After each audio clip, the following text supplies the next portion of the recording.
Since my sister pay fine.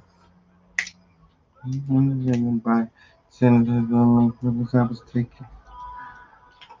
Even another thing is yeah.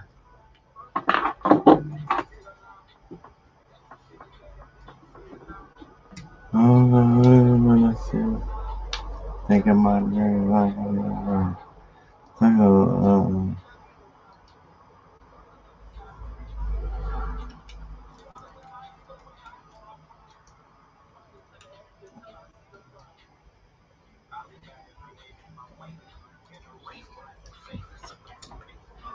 bricks by me. Yeah, take me to the fifth down the Astor Place. Let me see the shin on the bastard's face. Coming from the kin of the master race. Next to Nipsey in the master's race. I know the code, so I crack the safe. Bury me with Sabi in the casket lay. And we own her, so our bastard's safe. Bury me a silver with the cat on waist. Victory is sweeter than the aftertaste. First you did it darker, then you see the rhyme. Nah. And in my man and I read a ride. Struggle on the path, but I didn't even ride. Struggle on the path, but I didn't ride.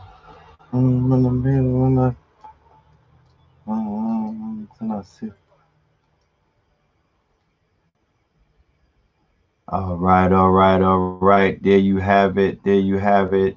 CAMBATTA off of the critically acclaimed album LSD. Make sure y'all have that in your playlist. That is contender. It's top contender for the album of the year, hands down. You know, Facts. shout out to Nas with the King's Disease. You know, I'm feeling that King energy, that Kang energy. But you know, psychedelic rap still wins, undefeated. Undefeated. Peace, my good brother Blue Pillar in the building. Welcome. Yes, indeed. All right. Peace, love, and light. Shout out to you. Shout out to the audience. Shout out to the upcoming panel, whoever taps in and comes through. Yes, Shout out to CAMBATTA. Shout out to that amazing yes. project. Shout out to his team. Shout out to Father Rich. Shout out to Father for Rich for lacing y'all with that Yeah, beat. yeah. Yeah, shout out to the anticipation of the remix with yours truly. You know what I'm saying? That's right. Yeah, like Yeah, that's right. Talk your talk. let's You talk about know, it. talk You your feel me? talk. Yo, we have some orthodoxy and VVS fans that are some real die-hard twin pillar. Like they love them some orthodoxy and VVS, bro. And I love it. You know what I'm talking about? It You just know, it speaks to the fact that you're always attempting to do your thing, and I think that what the audience, you feel me, continuously wants is the chemistry that we both exemplify as a unit. You feel me? So the exchange and the interplay that we are both able to generate yeah, as yeah. the pillars.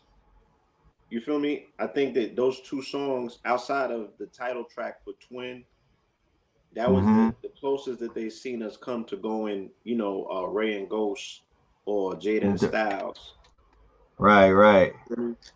And I They're the remember song that that has session. the the song has, yeah, remember the session? The song has an amazing energy on it. We recorded both of those songs that night. Yep, we did both of those back to back in And Brooklyn. VVS was almost a miss. I was messing up because it was late. I think we had bad weed in that session. It was just dragging, right? Yeah, it wasn't strong enough.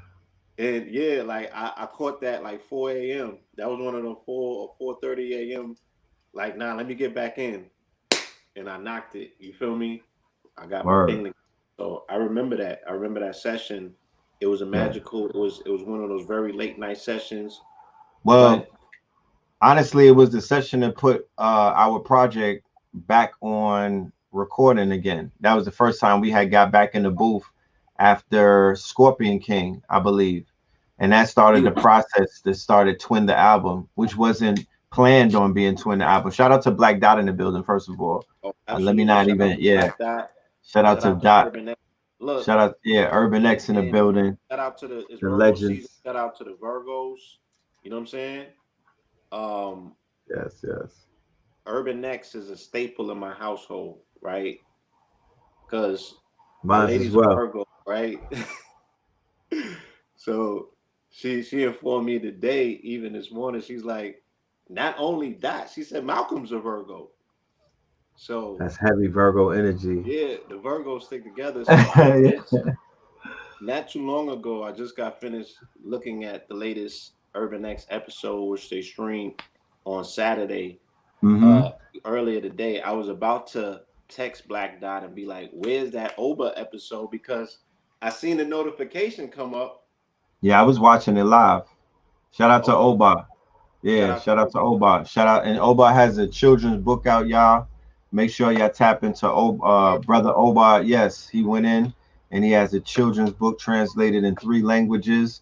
And this Wow. is a book about the magical systems. So for all of the babies and all of the young gods and the little Herus and the star seeds who are going to be homeschooled this year, this is the year where the conscious parents get to mold their children into a better version of themselves.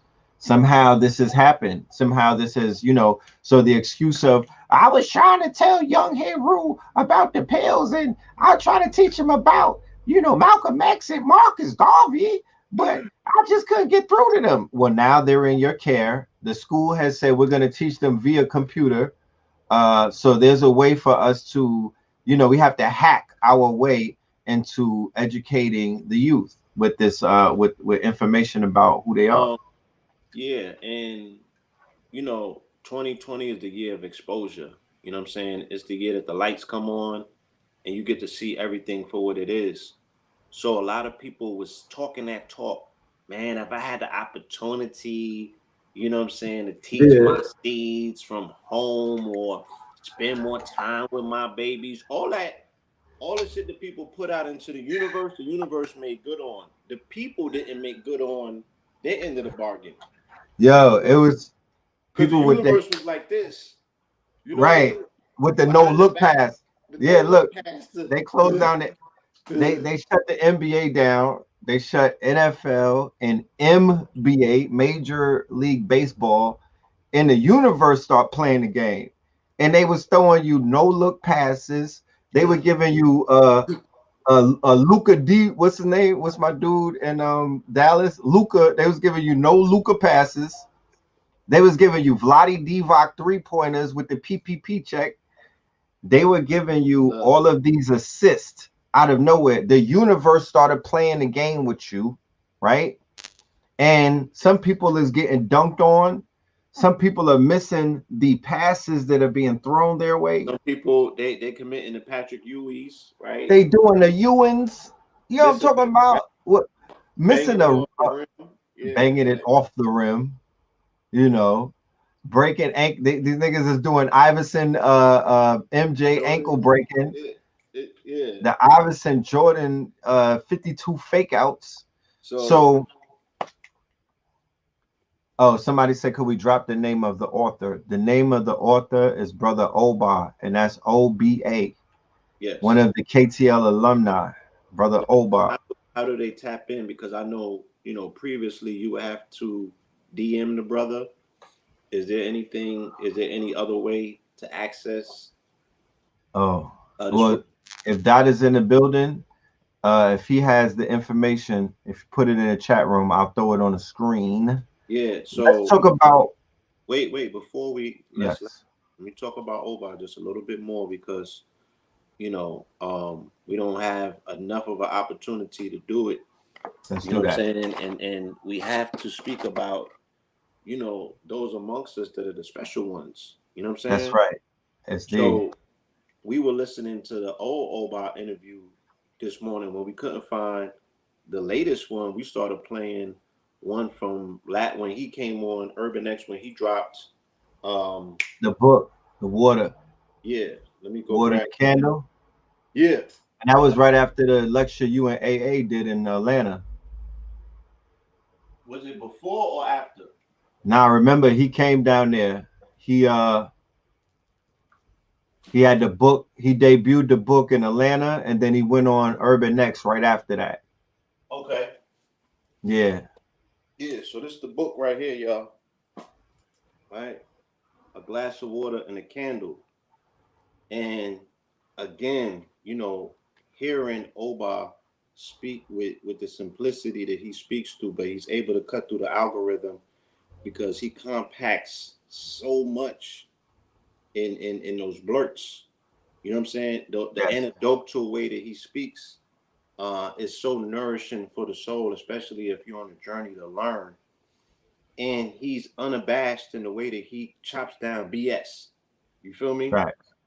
So it's always a refresher, you know what I'm saying, to hear that brother. And I highly recommend the audience to go into the archive. You could go into Urban Nexus archive and listen to anything that this brother has done, you know what I'm saying, in the media. Oba, you could go to Notalez Radio and listen to the archives that we have with him on KTL Radio as well. So shout That's out right. to Oba, shout out to AA, shout out to Raku, shout out to Buddha Clinks. You know what I'm saying? Will These are all 777. Yeah, this is the unorthodox starting five that will bury any team out there. You feel me? Man, yeah, that's like a mystical starting five, yo. That's a quantum. That's quantum. That's quantum computer. D wave versus D Wade. How about that? so Let's not even do let's start. Let's look.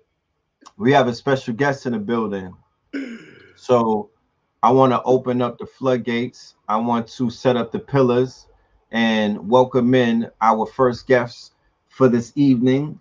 We're going to set the table. Tonight is Saturday Night Live or Saturn DAYZ Night Live.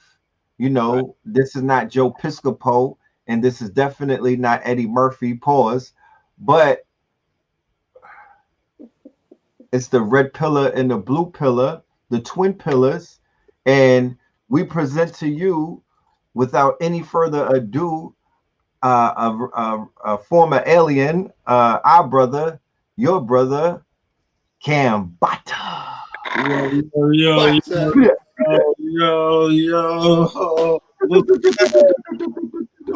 up, dude? Right. This is my first time seeing my face in about 3 weeks, dude. Right. Exactly. Reflection. Yes, peace, brothers. Good seeing y'all, man. Blue, red, man. Miss you guys, man. Yes, man. Likewise, brother. I miss you as well. I'm gonna eat one just because of that, bro. Oh yeah. You know, once my face comes up, that automatically spikes those psilocybin endorphins, man. So that's Mario World. Yeah, that's Mario World. You know, like in Super Mario Brothers, when it's little Mario and he's going through and he hits a mushroom and he turns into Big Mario. Yeah. When CAMBATTA when he popped up, all of the mushrooms popped up. We turned into Big Mario. That's dude. I don't know what it is. Mario. I got a mason jar in the back room right now, filled up with God's favorite little special children, man. You know, the little one. You know, we're gonna get into that tonight. We're gonna speak about the magic of the mushroom, the psilocybin, the the answer into the alternative that I believe to marijuana abuse, right? I want to speak about it as an alternative, you know, to the abuse that people have been giving themselves with what we found out to be is a chemical agent. One, something that has been completely GMO'd, and government, you know, the government has tinkered and tweaked our favorite plant. Yeah, they do. So we're gonna have that conversation. Rolling right now. Is this not a good? Is your program smoke free? Is that? What do you mean? This is not Saturday. This is Saturn DAYZ Night Live. So on Saturn, we are Saturn tonight. So we do what Saturnian people do. This is not smoke free. Smoke your head off. Well, the thing is, because you're talking about literally the government agents aspect of this 100% validated and verified GMO product that I'm indulging. Right. You're in a legal growth state. Yeah, exactly. But as long as you're in a legal growth state, you're good. You know what I'm talking about? We're on the internet. Oh yeah, yeah, all legal, like, you know. We do have another special guest in the building tonight. I want to balance the scales, and I want to introduce what has been needed in a lot of our conversations, and that's the divine feminine energy. You know what I'm talking about? So I want to open up the platform. I want to open up the stage to our sister out of Oakland, California, town business, right? Also another ATL alumni. Sister was with us 8 years ago on a classic show called From Ghetto to Goddess, right? And ever since then, she's been making many waves around the world, in Africa, on the continent, in America, on the West Coast, on the East Coast, in the South. Sister IMINAH, one of the special guests, is going to be turning up in the ATL, doing it real big alongside CAMBATTA, alongside the Twin Pillars. All right. So without any further ado, let me open up the floor for Sister IMINAH. Peace. Peace and love. Peace and love. All my brothers, how y'all doing? We in the building. Greetings. Yes, we're doing great. IMINAH. Yeah, I mean, you already know. Sister IMINAH from Ghetto to Goddess, coming to y'all from Oakland to the world. Ashe. Right. That's right. Killmonger was right. You know, we had to represent. You already know. So good to see y'all. Oh my God. Yes, likewise. It is good to meet you. And good to meet you too. I met you through your music, you know, rocking with the Pillars. That's inevitable. You know, they always are sharing the goodness that you share. So good to link with you on here live and direct. Thank you. That means the world. Thank you. That's right. Peace and love to everybody joining us live out in the universe. Yes. No doubt. Please introduce yourself to the family. I'm assuming that everyone that's watching this may not be familiar with who you are. So let them know who you are. Right on. Well, thank you for the introduction that you gave. I was like, wow, Ashe, I love that. And it's all facts. It's amazing that we did that interview. Like, Blue, I was just listening to the interview that we did Friday the 13th, January 2012. Wow. And it was the episode right after Blue Ivy was born. Right. Whew, that's crazy. Deep things happening with the law of the 44. And just a lot of topics that we covered 8 years ago on Friday the 13th, and the portal that was opened up. Listening to that now in the state of where everything is in the world, in the state of where everything is in our lives, and what we've all been able to do since that time, and the state of where our people need to be, it just put a lot into perspective. And it was just like, dang, you know, it's deep, this journey we're on, and us all being aligned to our mission and continuing to work to bring that in fruition. So Yes, it's, yes. you know, I just had to say that to all the audience out there. You know, you just Google From Ghetto to Goddess KTL, that episode. It will just put a lot in perspective. And I think also it will help people to understand that a lot of the knowledge that you all are bringing and that a lot of our so-called alternative information oriented members of our community are bringing is right in alignment with actually what's going on. Because a lot of what we're experiencing right now here live and direct, we've all known that, we've all shown that, but a lot of people want to say, you know, oh, you're a conspiracy theorist or whatever, when I know plenty of people who have been serving real time for conspiracy charges. So that must mean if it's a conspiracy about something, that doesn't automatically mean it's a lie. Right. So If I it gets federal to, time, shit. Yeah, exactly. there's more people in the feds for conspiracy than anything else. Right. I Right. just wanted to add on one thing real quick, that the Node Alleged Radio Archive is similar to what GitHub is for coders. It's a data bank. It's an archive. It's like what GitHub is. You know how you go to GitHub and you can find the origins of certain algorithms. You could find out, you know, that's like almost the headquarters of where they keep all of this information. So Wow. archives as rich as Node Alleged Radio with those 700 episodes, man. When you dive into those, you realize that reality is not haphazard. It is what the universe said it is. It's cause and effect. So if you're able to do enough research, it's a construct. It's a formula. Nothing is happening that wasn't predicted to happen. So when you go back into those episodes, whether it's 10 years ago, 8 years ago, you're gonna get you know, you're gonna get some downloads. All the way. And just all the way. Like, I just really wanted to help put that in perspective, especially for people who are just joining the family and just coming into consciousness, because it can happen at any time in our journey. Facts. We have a lot of doubt, and people have a lot of resources to be able to throw shade and cast doubt and, you know, make it seem like things and concepts that we're talking about are just crazy, but the proof is in the pudding. The proof is in our reality right now. So definitely encouraging everyone to just dive into those banks, because that is a blessing. But to answer your initial question, though, right. I am Sister IMINAH. I like to just call myself a global change maker, artist, educator, and cultural ambassador.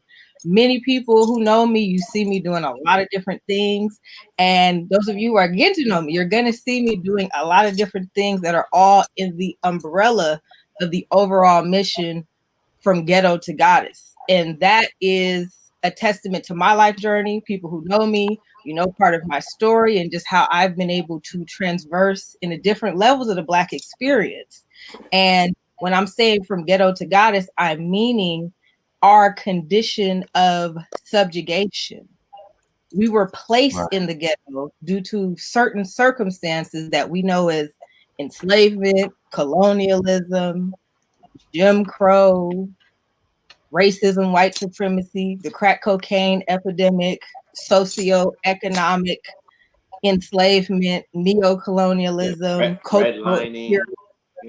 redlining, exactly, gentrification, so many different ways. And we don't really understand that a lot of what we call Black culture is actually our collective response to trauma. That's what we now know, and that's what we are. That we also have a lot of jewels that we brought over here from traditional African culture and from our civilizations that have been in existence for thousands and millions of years. And so we're at a crucial time right now where it's very important for us to look in what we identify as our collective way of being as Black African people here in America, indigenous, whatever label you want to call, you know who we are.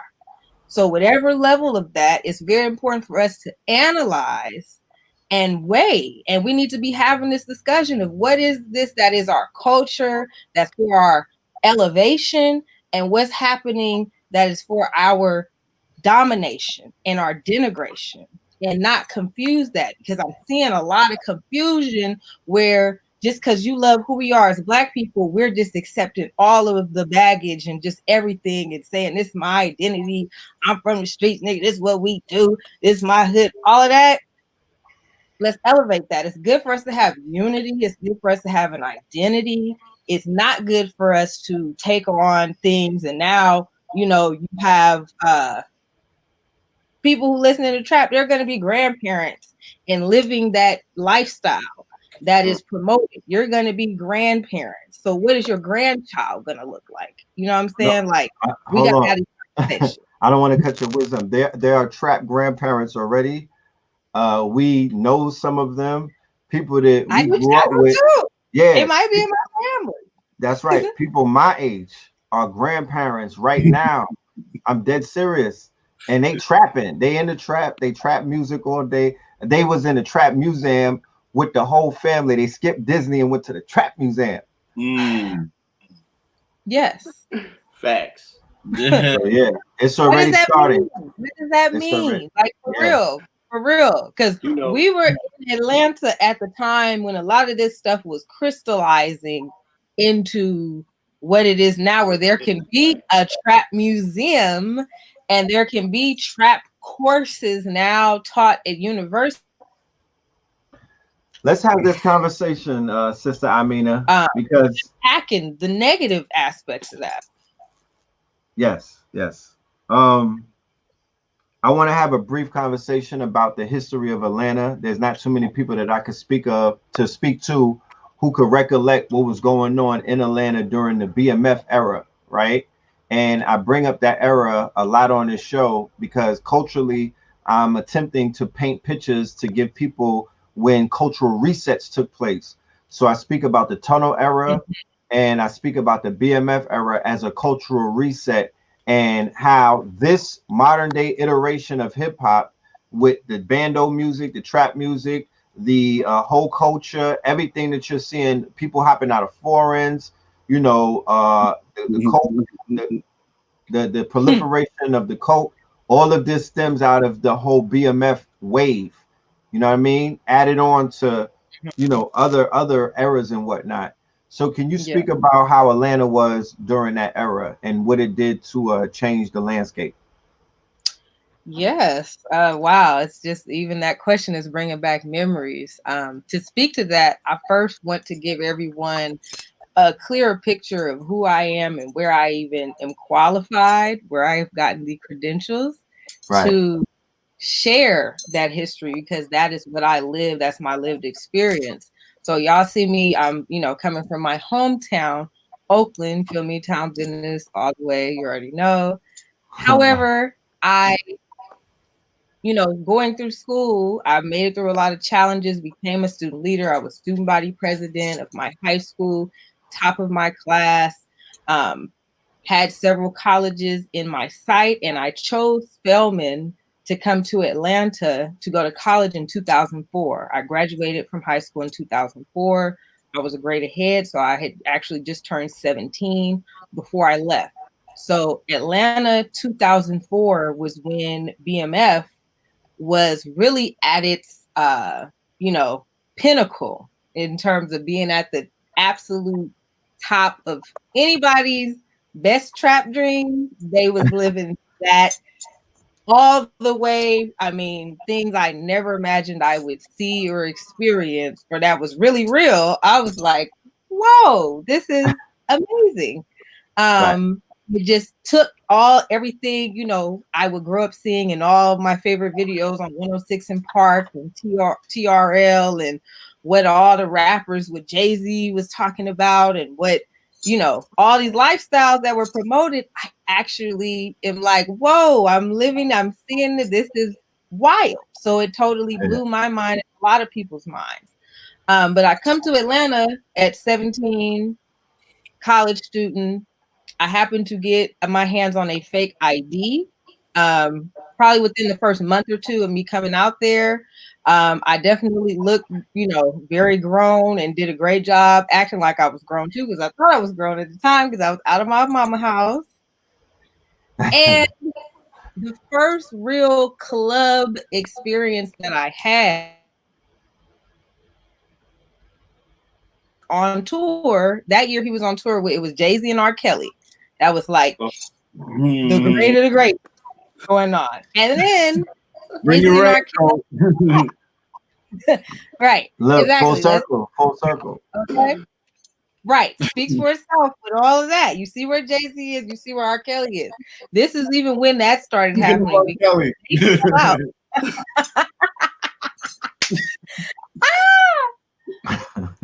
So they fell out on the tour. And then it became DAYZ and Friends. So everybody, who's anybody now is trying, they own. It's on. So in Atlanta at that time, it was going down. It was DAYZ and everybody.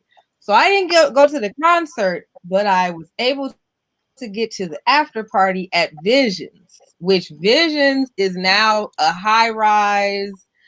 They may have even reopened another club named Vision, but this is when AG Entertainment, Alex Goodwin, and all of them, that's when they was all, it all came up together. So they was all popping off too.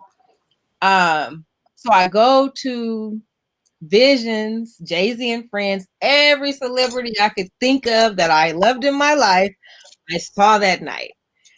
Everybody is partying, but then all of a sudden out of nowhere, it's like about 100 dudes, all black dudes, white tees, some with black tees. A lot had shirts that had BMF on the back. Everybody has on diamond iced out, you know what I'm saying? They're bringing Cristal to them by the box. When they come in, they just took over the whole club. They're standing on top of the bar drinking. It was just like, whoa, like I'm seeing Meech, J-Bo, Ills, all of them. Those are all the top leadership of the organization. They were all like, right. And I'm just like, whoa, this is, I'm blown. So that is the introduction to just even being aware of who they were, because I'm like, what is this? What's going on? At that time in Atlanta, when you were coming into Atlanta from the airport, on the side of the road where like the big billboards are, they have whole billboards there. The world is ours, BMF, the logo. They got pictures of Meech, J-Bo, Ills, Blue Da Vinci on the side of the freeways, mobbed up, you know what I'm saying? Totally bossed up. When they pull up, you will see 30 extremely luxury cars like Lambo, Rolls Royces, Hummers, G-Wagons, a tour bus. I mean, it's just like you see 30 all black, and then you see them all get out, iced out. Then you see, it's like, what is going on? Whoa, so I was blown. I was completely taken away, swept up, razzle dazzle. All that was somebody at that time, and a lot of people are somebody now. They were all there. So after that, every time I would go anywhere, it's some continuum of that energy. And of anywhere you go, BMF was like, when they showed up, it's just shutting everything down. So I wound up, was dating 2 different members of the organization, who, I'm not going to speak on who or whatever, because that is what it is. But in that time of being able to be in and around everything that's going on, and then also just seeing them when I wasn't dealing with people who were associated, the culture of Atlanta was created and funneled and funded, and the lifestyle, everything. I remember the first time that I went to Magic City, as soon as we walked in the door, they literally, we stepped in the door, they are immediately, it's thundering. They threw 1,000, 2,000, 3,000.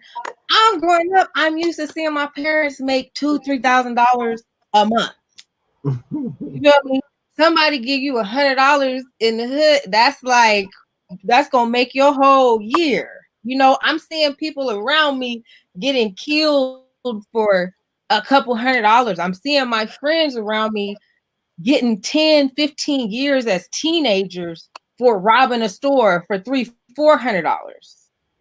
And then I'm in Atlanta a few months later, and I'm seeing like literally girls were bagging up money in huge garbage bags. It's like up to their ankles, knees. It's just more, just all around every night. Everybody's champagne, everything. But what it took me a while to understand too is that once I got deeper into the lifestyle and just into the different experiences, a lot of people, that's when e-pills really became very popular. Very, like I didn't realize a lot of people was partying every day because they was on E. I mean, it was like, whoa, and they would be rolling till about 6, 7, 8, 9, 10, so that really became the lifestyle where every night you going out during the day, you either going shopping or people, go on missions, whatever. But it just really like set a whole culture. And even just how I feel like in the 90s when it was the Freaknik era in Atlanta, the strip clubs was more, that was the booty club, what they call it. And it was more like people going there to have fun, have a good time, whatever. BMF culture, I saw that change to now it is like a continuous display of your alleged power, your wealth, your impact, who you are as a person. You're making that imprint in what you do in a strip club and making it rain and popping bottles in, like making it like, this is who I am, it's what I am. And then also what I saw, because in my own journey and going through that,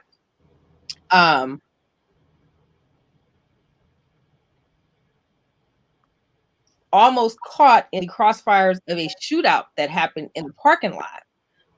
That the person I was with actually was one of the main people in that. And I had actually a crazy situation where I had been dating one person because the organization had folks from all over, as people know. So you got your New York branch, you got your Detroit branch, you got your LA, you have your Atlanta, you have your people from Chicago, you got the people from Texas. I mean, it's like, so each one from what I saw was like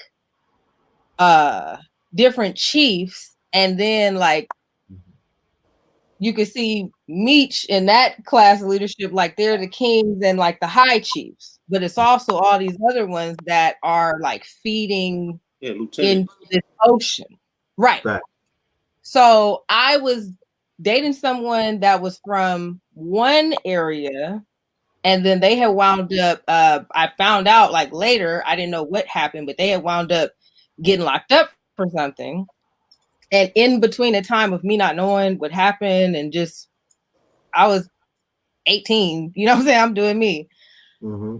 I wound up meeting and dating someone from another geographic area who, when I went to Magic City, the first person that I had been dealing with had got out and came to the club that night and saw me there with the other person.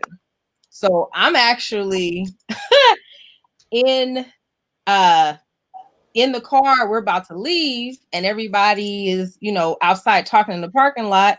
And then the dude who I was previously dating came and got in the back seat, like snuck in there, like, yo, so what you doing? I'm like, not really even, I'm just really stuck. Like, whoa, okay, let's try to get this clear. The shootout starts happening maybe 20 feet in front of me and him in the other guy's car.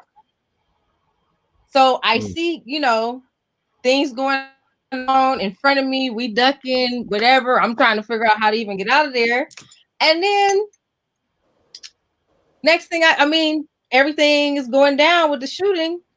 The other dude gets in the car to drive away. So it's all three of us together. getting away from the scene, you know what I'm saying, having a whole, that, you know, that was a whole episode in itself, but I clearly was able to make it out of it.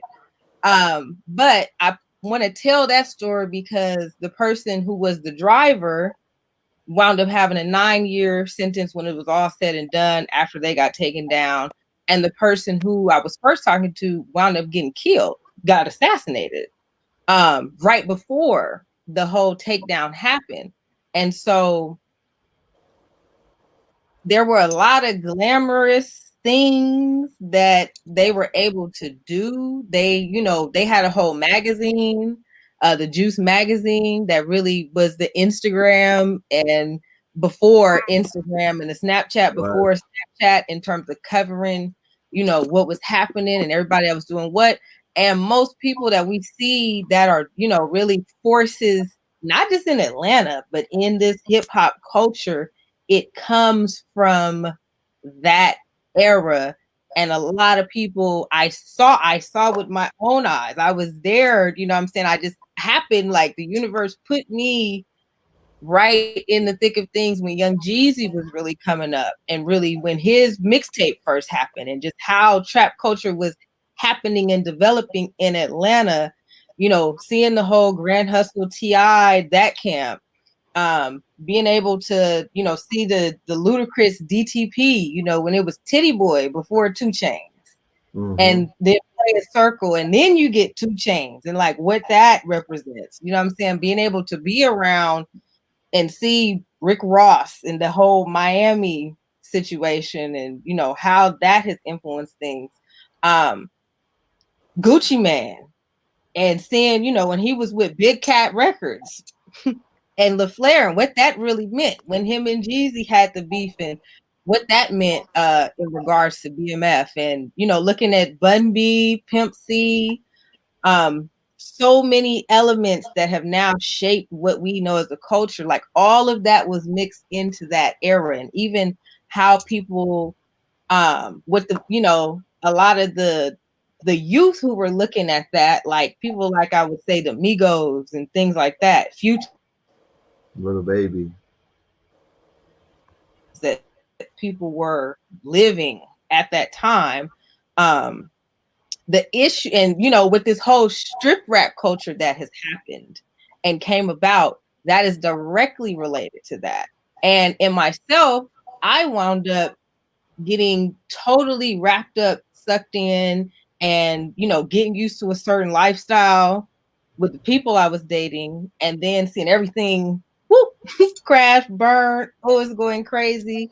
But me being so deeply ingrained into that mindset and that ideal, and that energy, that I completely lost sight of why I was in Atlanta in school, what my destiny, my purpose was, what is the true reality of how that relates to us as a people.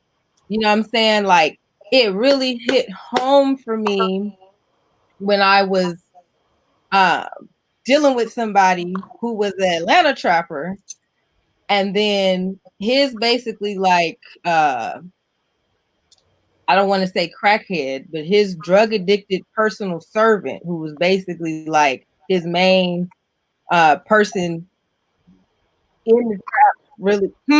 It's Pookie. Yeah.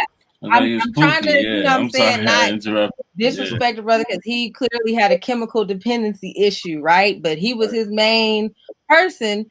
He was the father of Lil Roscoe, who Lil Roscoe was like a main kind of young teenage character that was on a lot of Jeezy's first mixtapes, that was, you know, promoting the whole BMF thing. Like, and he was a little youngster, maybe, I don't know, he looked 14, 15, but he was running with all the big dogs. He was basically like kind of their mascot on a lot of stuff. And they used Roscoe's an old man's name. Like every man I know named Roscoe. My name Roscoe. Remember Martin? You know, Martin Lawrence, right.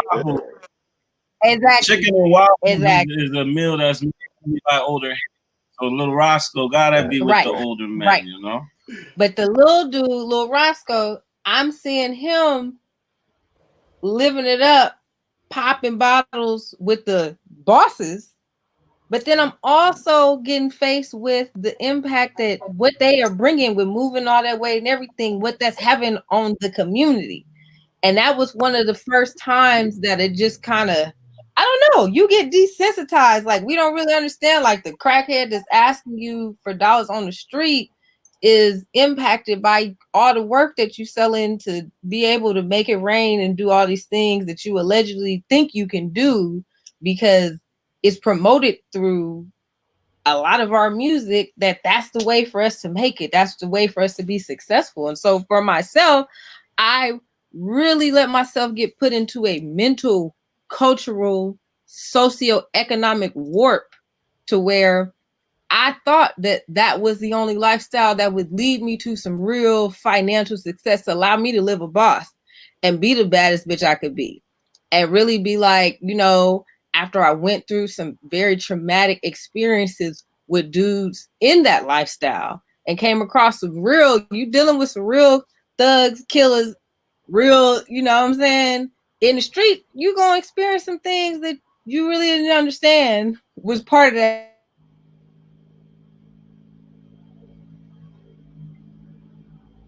Cashing out, he doing whatever.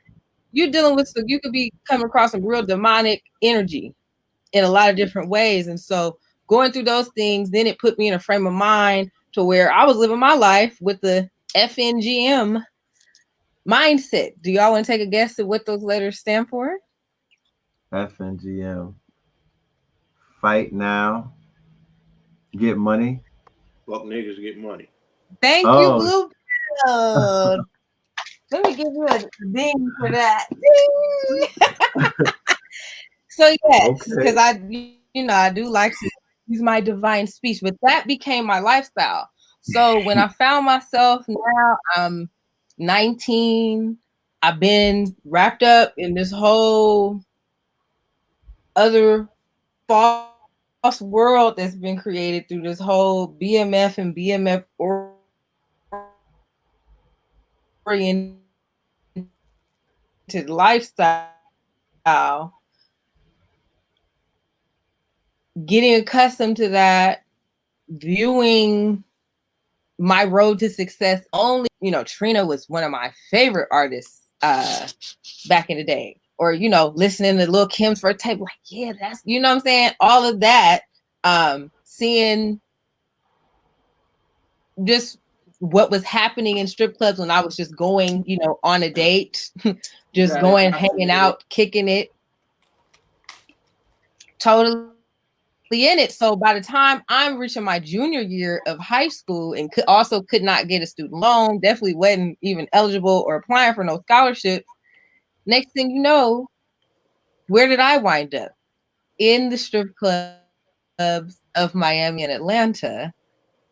Now, just like, you know, fuck this nigga, I'm getting money. I don't care. I'm doing me. Can't nobody tell me nothing. Bitch, pay me if that's what you want to say. Excuse my French. But seriously, that was the lifestyle. Like, I didn't care what anybody thought. I was all about my dollars. If you got something to say, meet me at the bank, because they knew me. You feel me? Getting, you know, doing what I was doing and not caring about that and not really understanding that my energy, my impact, my destiny is divine. I have gifts, I have talents, I have things for the world that I deserve to explore myself to see. Instead, I was falling for what society told me I should be. And then also what I just allowed myself to really get fully indoctrinated and wrapped up in, to where I was so out of touch. It took a few crazy near death, just really eye-opening experiences. And then also my mama finding out I was living a double life. That, you know, once you get that call from mom and she's Cayenne, is that you? What? How do you even know that name? Wait, pause. And your whole world shatters before your eyes.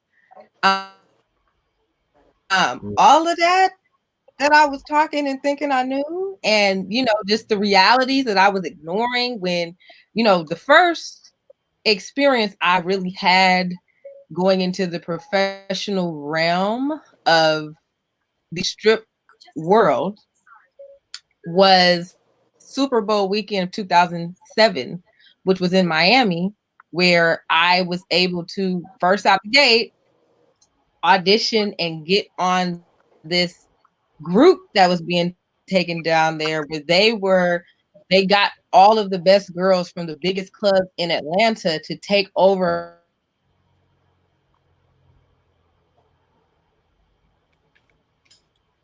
A video freezing. Is that just on my end or that's on y'all's too? That's on my end as well. Okay, I really want to hear the story. I mean, God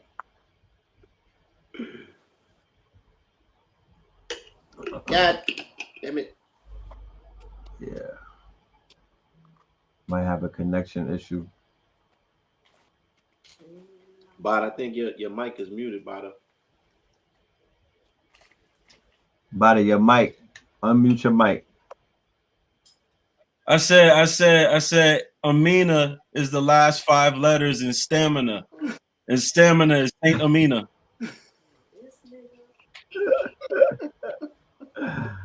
Yes, You already, I know he's sitting there putting balls together already. I know.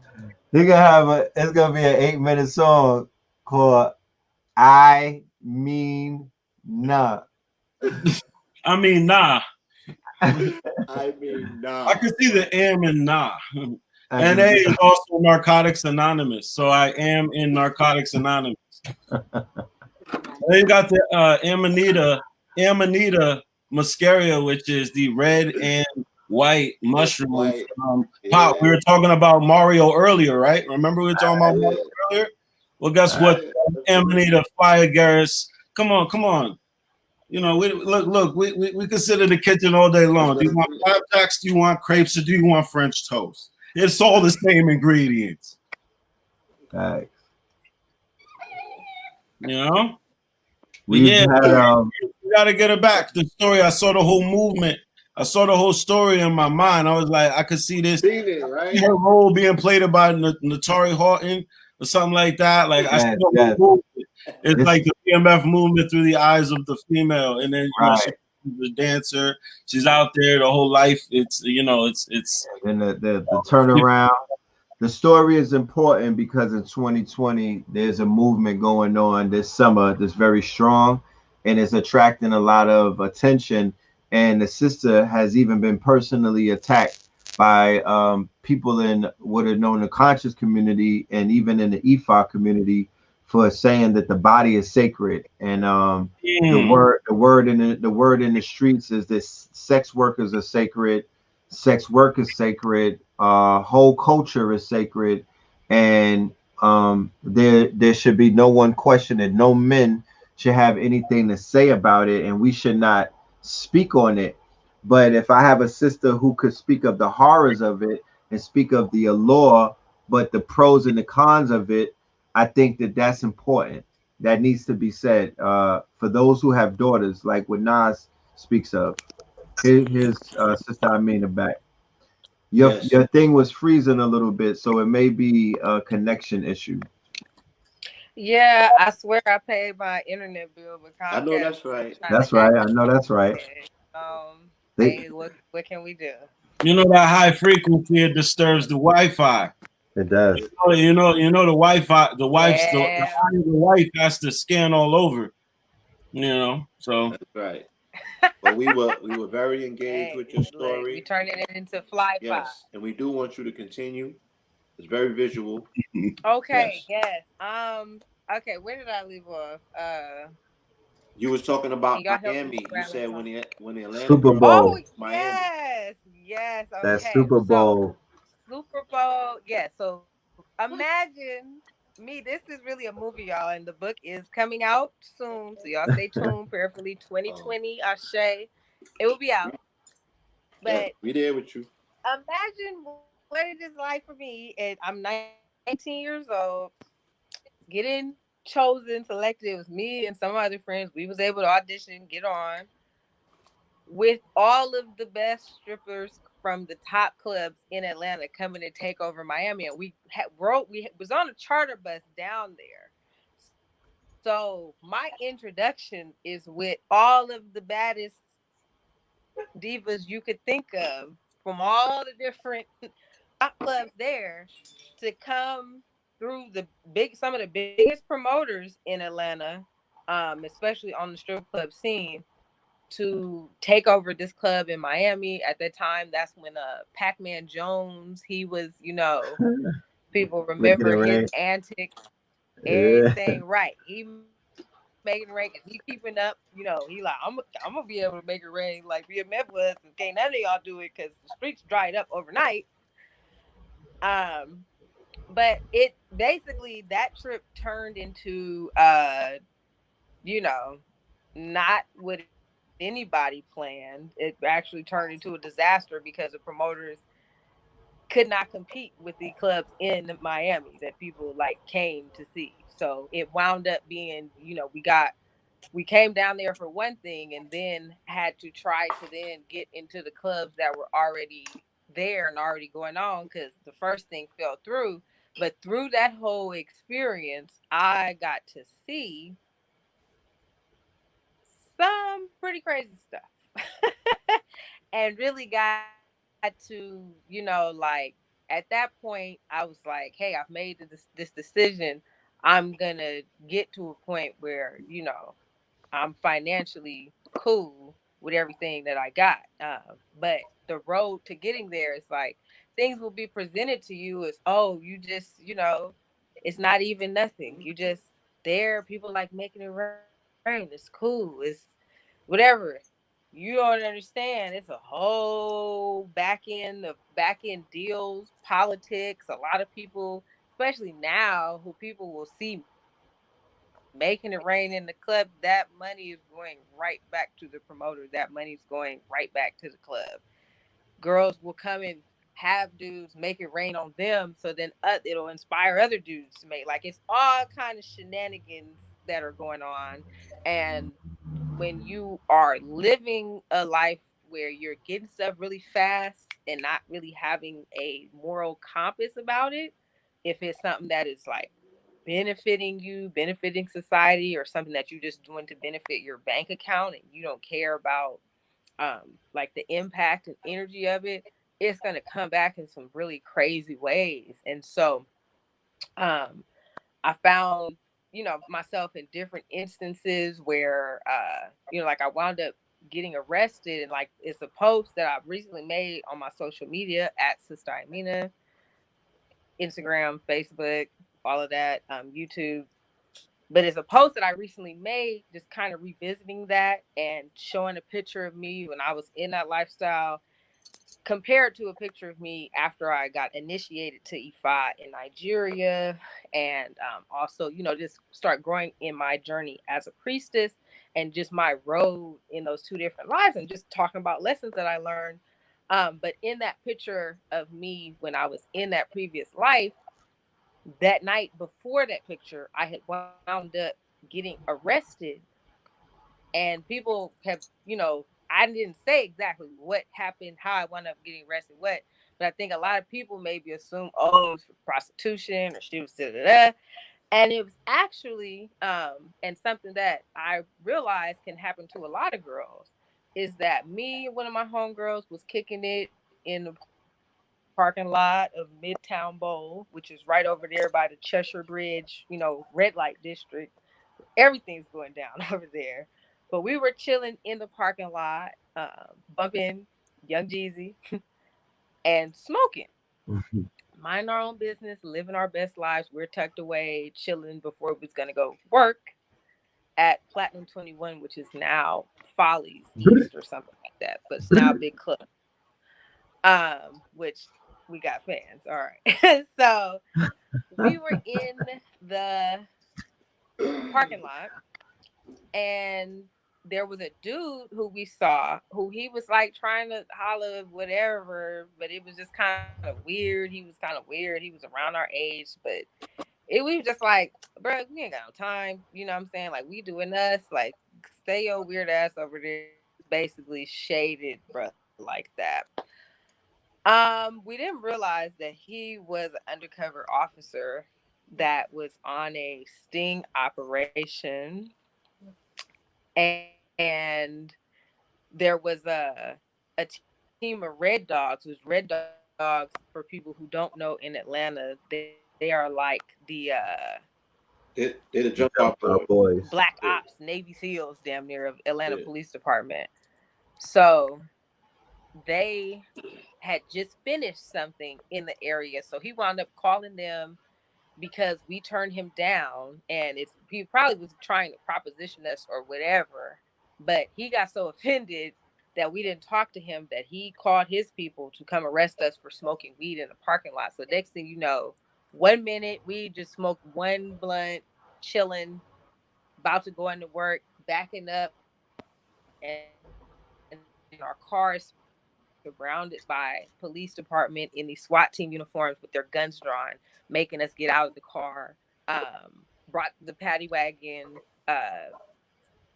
Couldn't find no weed in the car because all that we brought was what we smoked because we were not stupid, but tried to force us to take us to who we bought the weed from for us to not go to jail. And it's like, that's not happening.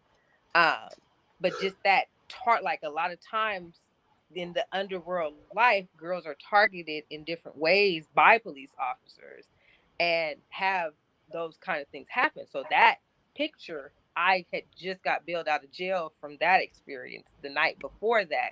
And that was when in my mind I said, you know what? I gotta make it, you know what I'm saying, in this, because I'm fully now in all the shiznit now. It's Right. going down. You could share your screen on this app right here in case you wanted to show them a picture that you're talking about. Um, you know what? I'm on my phone. I ain't gonna lie, Oh, y'all. it's I'm all kind of good.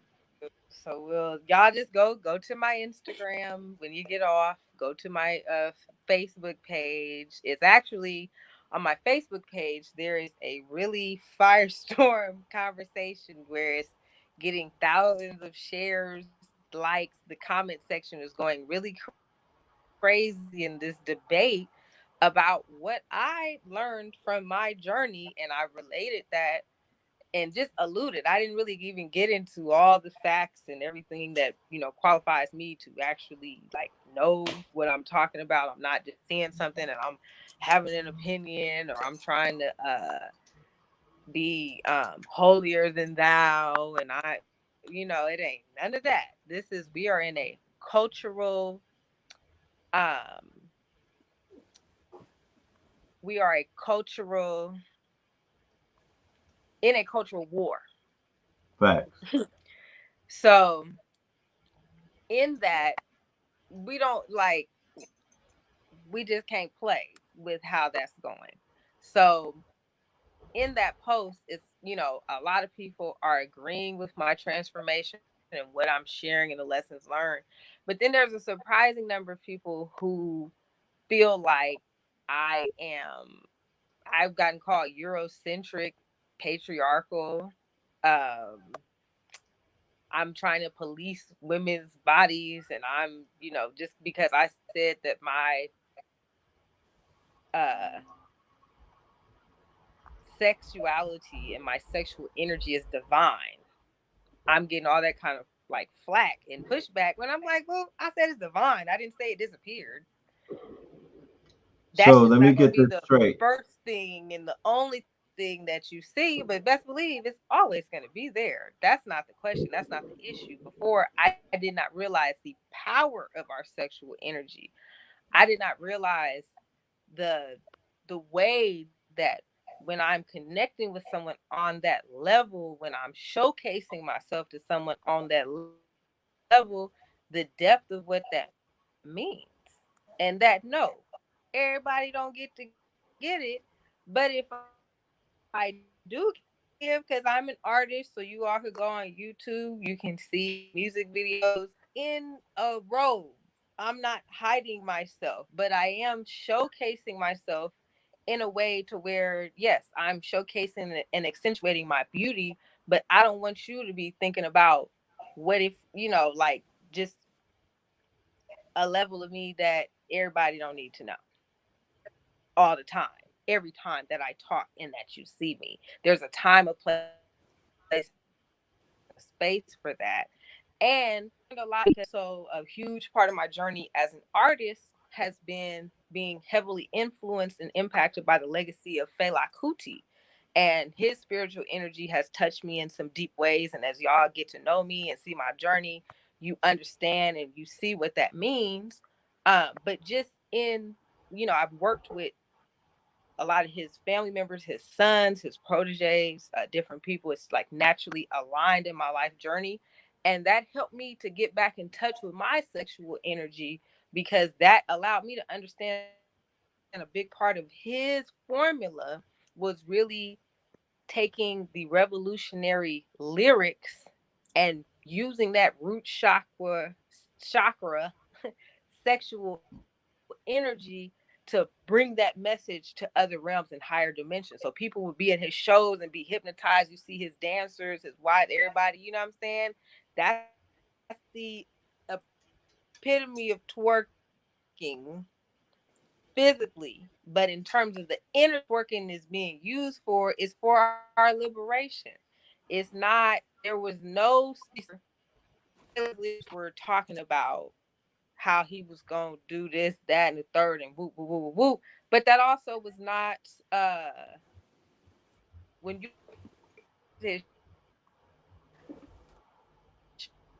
show, you know that I like understand that there is a power in our energy and how we use it. Just like people, you know, you maybe get into your consciousness and want to do sex magic to make money or sex magic to do that. We got to be like really using that energy to create and birth a new. I do embrace who I am as a woman and my ownership of how I want to showcase myself, depending on how I feel, should be very free to express who we are and what we want to be. The issue is that we're being programmed to showcase ourselves in one way that is putting all our energy and attention just around that aspect. Your phone is freezing up a little bit. And how it's such a crucial match with the talent. Oh, yeah, I switched from my computer to my phone. Yeah, it's freezing up a little bit. I'm gonna need. I don't want to. Damn. You flowing, and I want that. Like, yeah, that's right. When your frequency rises up, it starts getting choppy. But you are definitely flowing.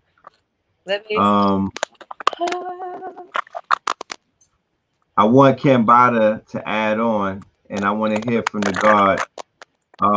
What is his take on the rise? I would say the thought pieces and the explosion of the WAP song, and what's just the whole mind state that's coming with it.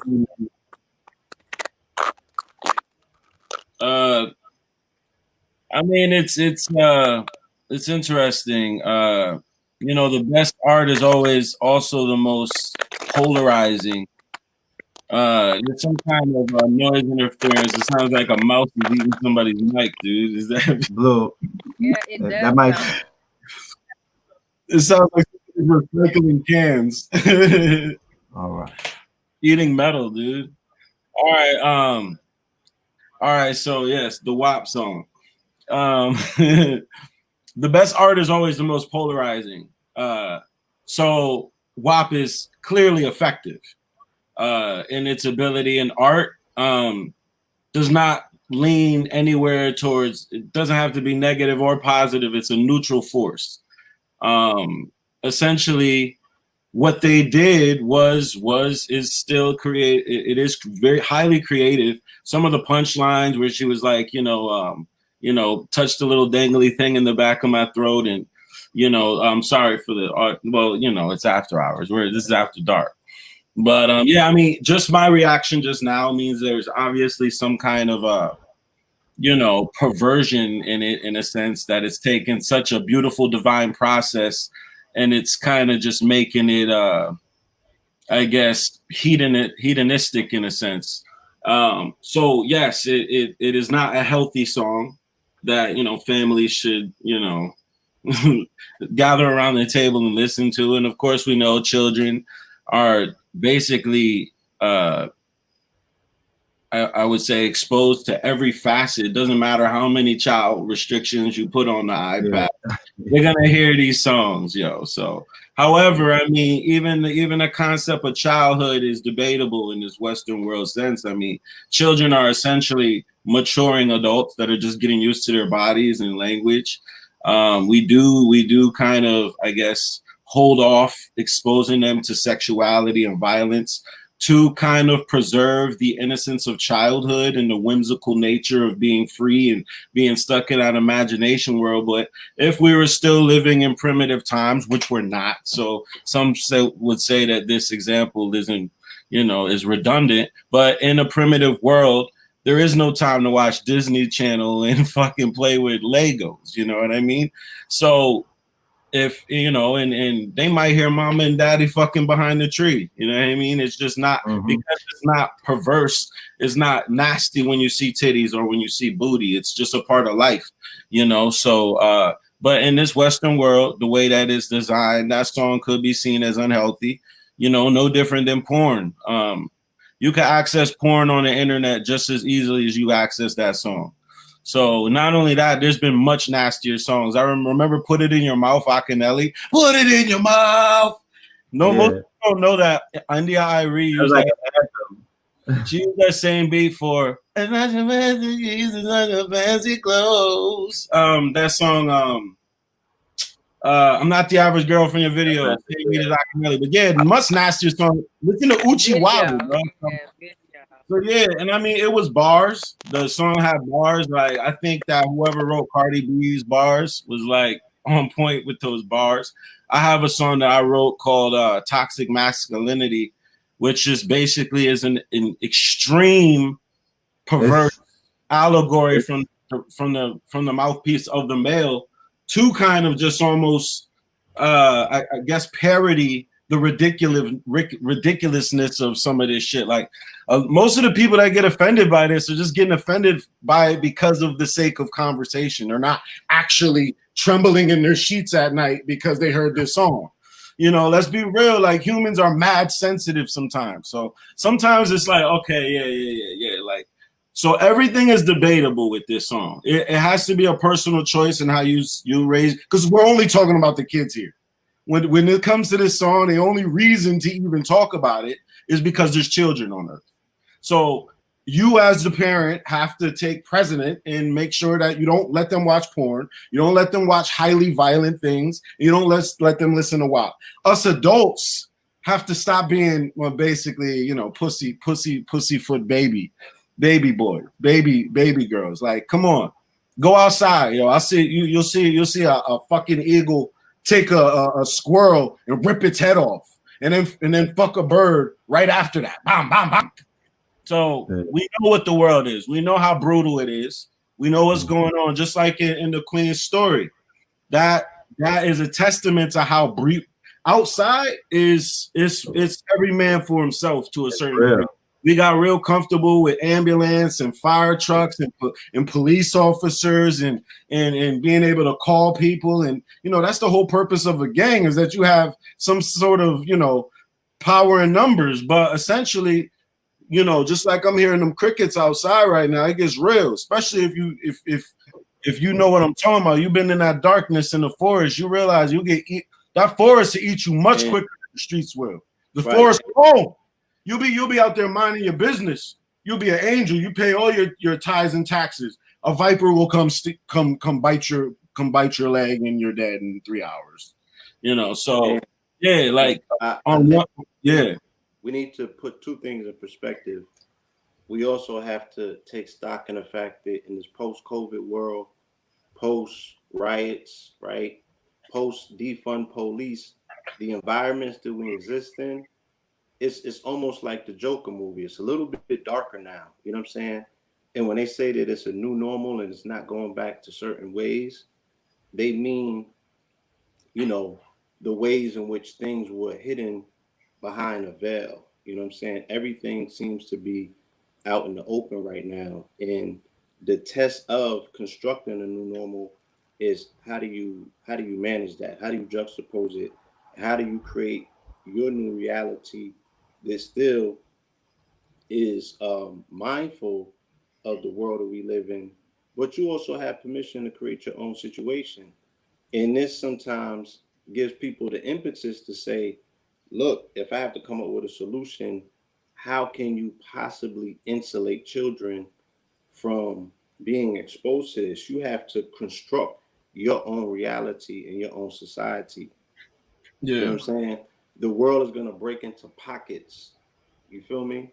And because you do have the ability to start new and start all over somewhere that's totally out of the earshot or the eyesight of the rest of the world, you can create your own society, a model society where you have restrictions, where these children don't have access to anything but what you construct for them to come into contact with. And that's about the only, you have to go to an extreme like that at this point in time to avoid what is accessible in a world where what was in the dark and in the deep has now come to the surface in a political sense, in a social economic sense, in a societal sense. You feel me? And the fact that everybody's secrets is out in the open right now, right? They're telling you openly about pedophilia and child abuse. You know what I'm saying? They're telling you that you have to defend yourself in your own community right now. They're telling you, it's a lot of things that is being shown to people, and our reluctance to have or seize the time to have the right conversation. See, the conversation that she is commandeering is saying that there also needs to be a conversation about a woman's right to say, well, if you have all of these thought pieces saying that's an expression of woman empowerment, then divine womanhood also should be a conversational piece as an expression of what they consider, divine, or an expression that women are capable to make that speaks of empowerment. What about sisterhood? What about the emphasis on melanated women that have businesses in the time of COVID? You know what I'm saying? What about melanated sisters that are heroes in this particular world? So, there just needs to be done. There needs to be more done just to bring that conversation somewhat into balance. You know what I'm saying? Because it's somewhat lopsided with everybody just saying, oh, this is the greatest expression of women empowerment and women laying claim to their bodies and having a right to be expressive. Whereas prior to that, they would just be on the receiving end of a man's interpretation of what he felt, you know what I'm saying, the standard of beauty or sexual interaction is, when that's the creative force. Yeah. And it has to be some sort of play that's made to retain an aspect of the creative force that still brings forward something that we consider to be godlike. Yeah, yeah. I mean, that's been the uphill battle I think for basically all creation, or a sense in the times of sometimes the greatness doesn't correlate with best or most excellent. Greatness is an aspect of quantity.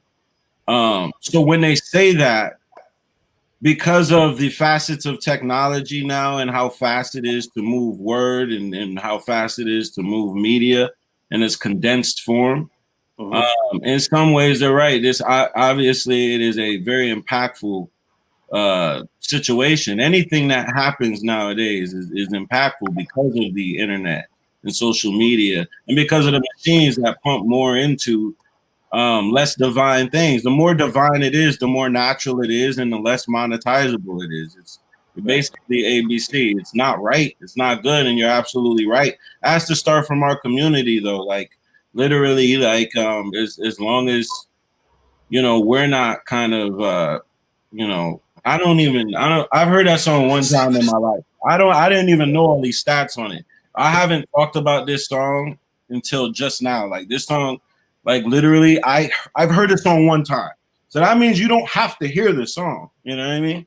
So like literally, like yes, it's terrible. And there's people like me and us that make amazing music, but our community just has to share this music and not that music. And hopefully that can do something, but and I wouldn't necessarily say that it's terrible, because like I said, because of the times that we're in and what we physically just experienced as a body collective, right? There was a suppression of sex, of sexuality. Women want to be touched, appreciated, and they also want to express the fact that they have a WAP right now, because, you know what I'm saying? There was a period in time when that wasn't being necessarily tended to. You feel me? So just like when you saw the opportunity for people to come outside, you seen how they came outside, right? I feel that hold on, marching, that's still Martian energy. That's still a martial attribute, right? yes. So it's a movement of blood, it's an engorgement of blood. It deals with a sexual energy that moves, right? So there's a psychic, unconscious, subconscious expression that women are expressing about their WAPs. They want to get chose on right now. They want to actually have sex. I feel that you were ready. I feel that because 2020 has been a year that has been inundated in fear. 2020 is the year of fear. People have been taken to levels of fear. It started out with an average fear factor, and throughout the months, even leading into the summer, the fear factor has been turned up a notch. Right. So there are natural occurrences that are inducing fear. There's, of course, the COVID-19, the second wave or the second phase of it is inducing fear. There are violence in multiple Black neighborhoods and communities. That's inducing fear. And there's also other things like vaccinations, loss of jobs, and things of that nature. So during times of fear, when cortisol is released and people are inundated and they're somewhat restricted, the 4 F's begin to kick in, right? You have the fight, flight, fornicate, and feast reflexes. Okay. So frozen, the frozen aspect, the fight or flight, or you stay frozen, you're frozen, you don't move. You basically keep it local, you know, you become stagnant. You don't speak of, you don't see things in a perspective this outside of your quote unquote radius. Then the fighting aspect, you become violent. There's been an uptick in violence across Black America ever since they pulled off the George Floyd protests and they started painting on people's sidewalks and saying that that was their, you know, that was the token of their quote unquote freedom, of their equality. They got sidewalks with BLM on it, where you walk on the sidewalk. You're not supposed to walk on people who have deceased names. That's something that even the gangs would tell you. That's something that Africans would tell you. They put murals up for a reason. They put your name on the wall and above you. Or you're not supposed to put your feet on people who haven't even been really avenged. You don't walk on them, on their faces or their names, right? So the aspect of fighting, Black people are fighting. There's a lot of people that I know personally that are getting into fights with loved ones. You know, there's a lot of there's an uptick in fades and whatnot this summer. You know, Mars is at home in Aries. Mars is at home in Aries, so it's popping off. Fornicate or flight. There's been an exodus out of New York. There's been an exodus in the West Coast. There's been an exodus in San Francisco. There's been an exodus in big cities. The preppers and brothers and sisters who know what's coming in the near future are taking advantage of the real estate bubble. Is going to burst. It's going to burst in the city in any minute now. The real estate bubble is going to explode. They cannot justify $2,500 and $3,000 rents in New York City after September. It's impossible, right? It is nearly impossible. So people are buying farmland. They're leaving the cities. There's an exodus. So there's a flight taking place. What else is left out of the 4 F's is fornicate. If I was a social engineer who worked at one of these billion-dollar labels and I sat down with Cardi B and she played me all of the songs that she had to roll out for her album, I would say take WAP and run it. Why? Because as a social engineer, somebody who's supposed to pay attention to what's going on in the society, that's behind the marketing and the promotion departments. WAP is the perfect song for right now because fornication. Remember, look at if you go and do the research on the numbers of porn sites, Pornhub, and the traffic that how it skyrocketed during the lockdown, that would tell you that you put out a sexually charged song because it's going to chart because everybody, like Blue Pill said, they want physical touching. They said don't touch nobody. Do you know niggas' sex life dried up? There wasn't no WAP in the early COVID, nigga. What are you talking about? Right. Phase 1, nigga. It wasn't no WAP in phase 1. Not the first wave. They like is the WAP COVID clean. Facts. Niggas was not cutting when they was like, yo. Needed COVID certificates for the WAP. Yo, you remember early COVID when people was obeying the 6 feet? Yo, 4 feet distance. Yo, give me 4 feet. And then you had to trust the WAP that you was with, so you was in a 2-week window where your shit was like. Facts. You waking up. You know your WAP had to be certified with. You know how they got grade A on the restaurants. WAP is also the worldwide known sound effect of that masturbation makes. You're actually whopping off. It makes a whopping sound. The wop. Yeah. Also, wop. I remember wop. I remember doing the wop. Doing the also wireless application. Phonetic. We have to use you know, come on. Yo, on the LSD. Italian, huh? On the LSD Deluxe album, like how you broke down LSD.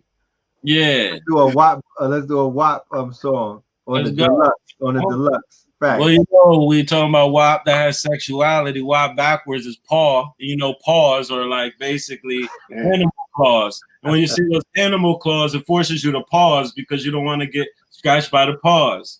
So, you know, and then you got two, you know, so hey, you know, that's just what we're talking, you know. Me and my friends, you know. What is this, man? That's a fact. Crazy bunch, dude. That's a fact. You know? So yeah, man. The WAP Whopper with cheese, dude. Whopper with cheese. The WAP. Burger Queen. Why haven't we just opened up a Burger Queen right across the street from every Burger King and make that all vegan? Come on, let's talk about economics, man. Where's the Burger Queen? Yeah. That's right. That's right. That's crazy right there. Burger Queen with the all impossible burgers. Oh, it's all like, you know, put it in, you know, hey, let's go, dude. Burger Queens, dude. You know, we can have a yam burger instead of a hamburger. We can have a hamburger, and Buffy the Body can sell it to us. They can have like a yam burger, macaroni and greens, dude. You know, macaroni and queens, macaroni and queens. You know. So you know, you got it. I'm glad that we had this conversation about that. I want to shift the conversation into a review, an album review from 4 artists that I highly respect. When Sister IMINAH comes back, we'll let her add on. I believe she told me before that she was a Nas fan. But our brother Nasir Jones has dropped off a product. It's called King's Disease. It's exclusively executive produced by Hitman. He found a sound with a producer, something that we don't see from Nas too much. He did something with Kanye previously. But how are you feeling that project, CAMBATTA? You know, it's crazy because I literally just heard it today, dude. Literally just heard it today. Right. Real quick, did you hear it in the car and did you hear it in sequence? That's important. I heard it on my speakers. Studio. But I didn't hear it in actually, I did not hear it in sequence. The first song I heard was the song that they kept trying to say it was a Doja Cat Ultra Black. Yeah, the Ultra Cat. Obviously, like it rhymes. So moist. They just use that.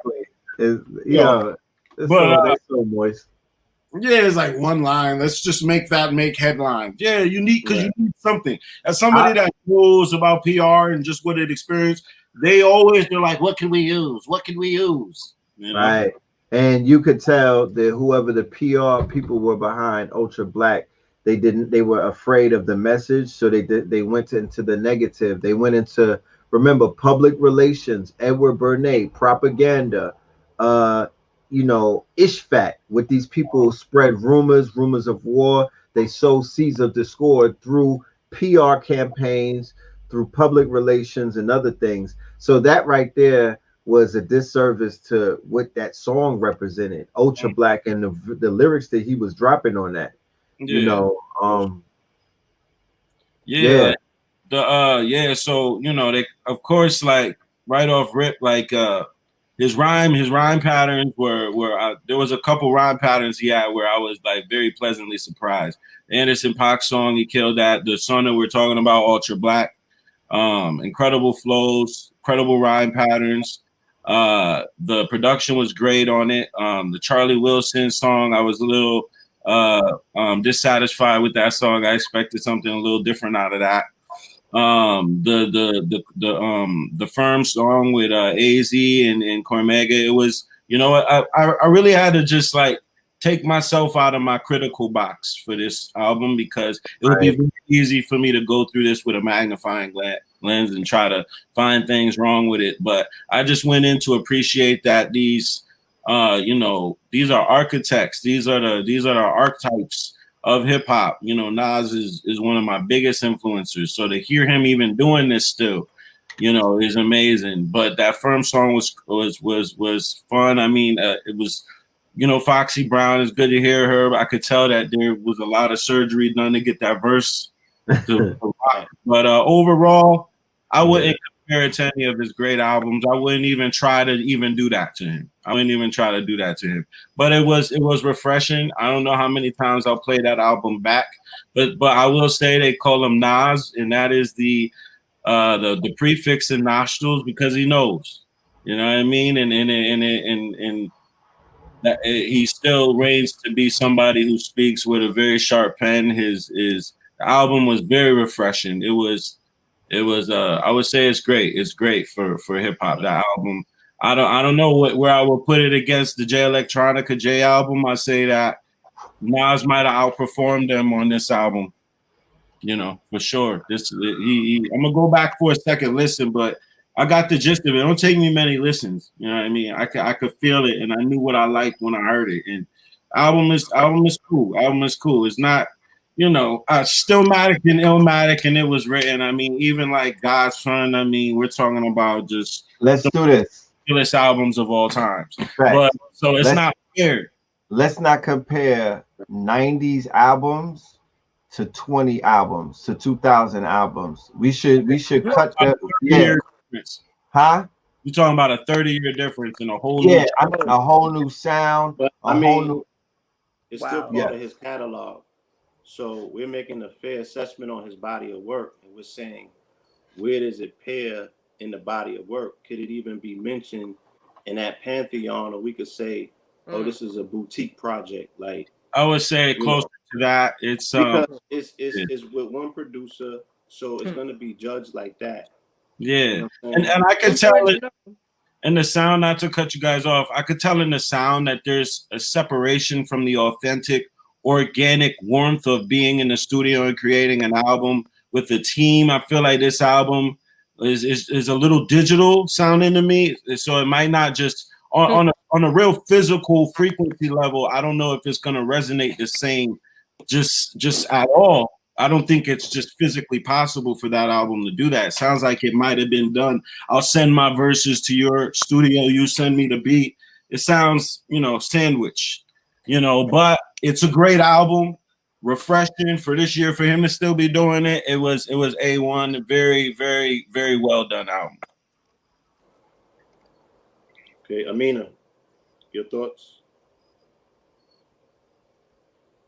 You know, y'all, I've been going through the internet struggle, so I'm not exactly sure what the whole question was. Okay, we're talking about Nas's album. Did you hear it? I didn't hear it. I've been seeing a lot of people talking about it. Sounds like it's provoked some necessary conversations, but it'll be interesting to hear like what he has to say right now.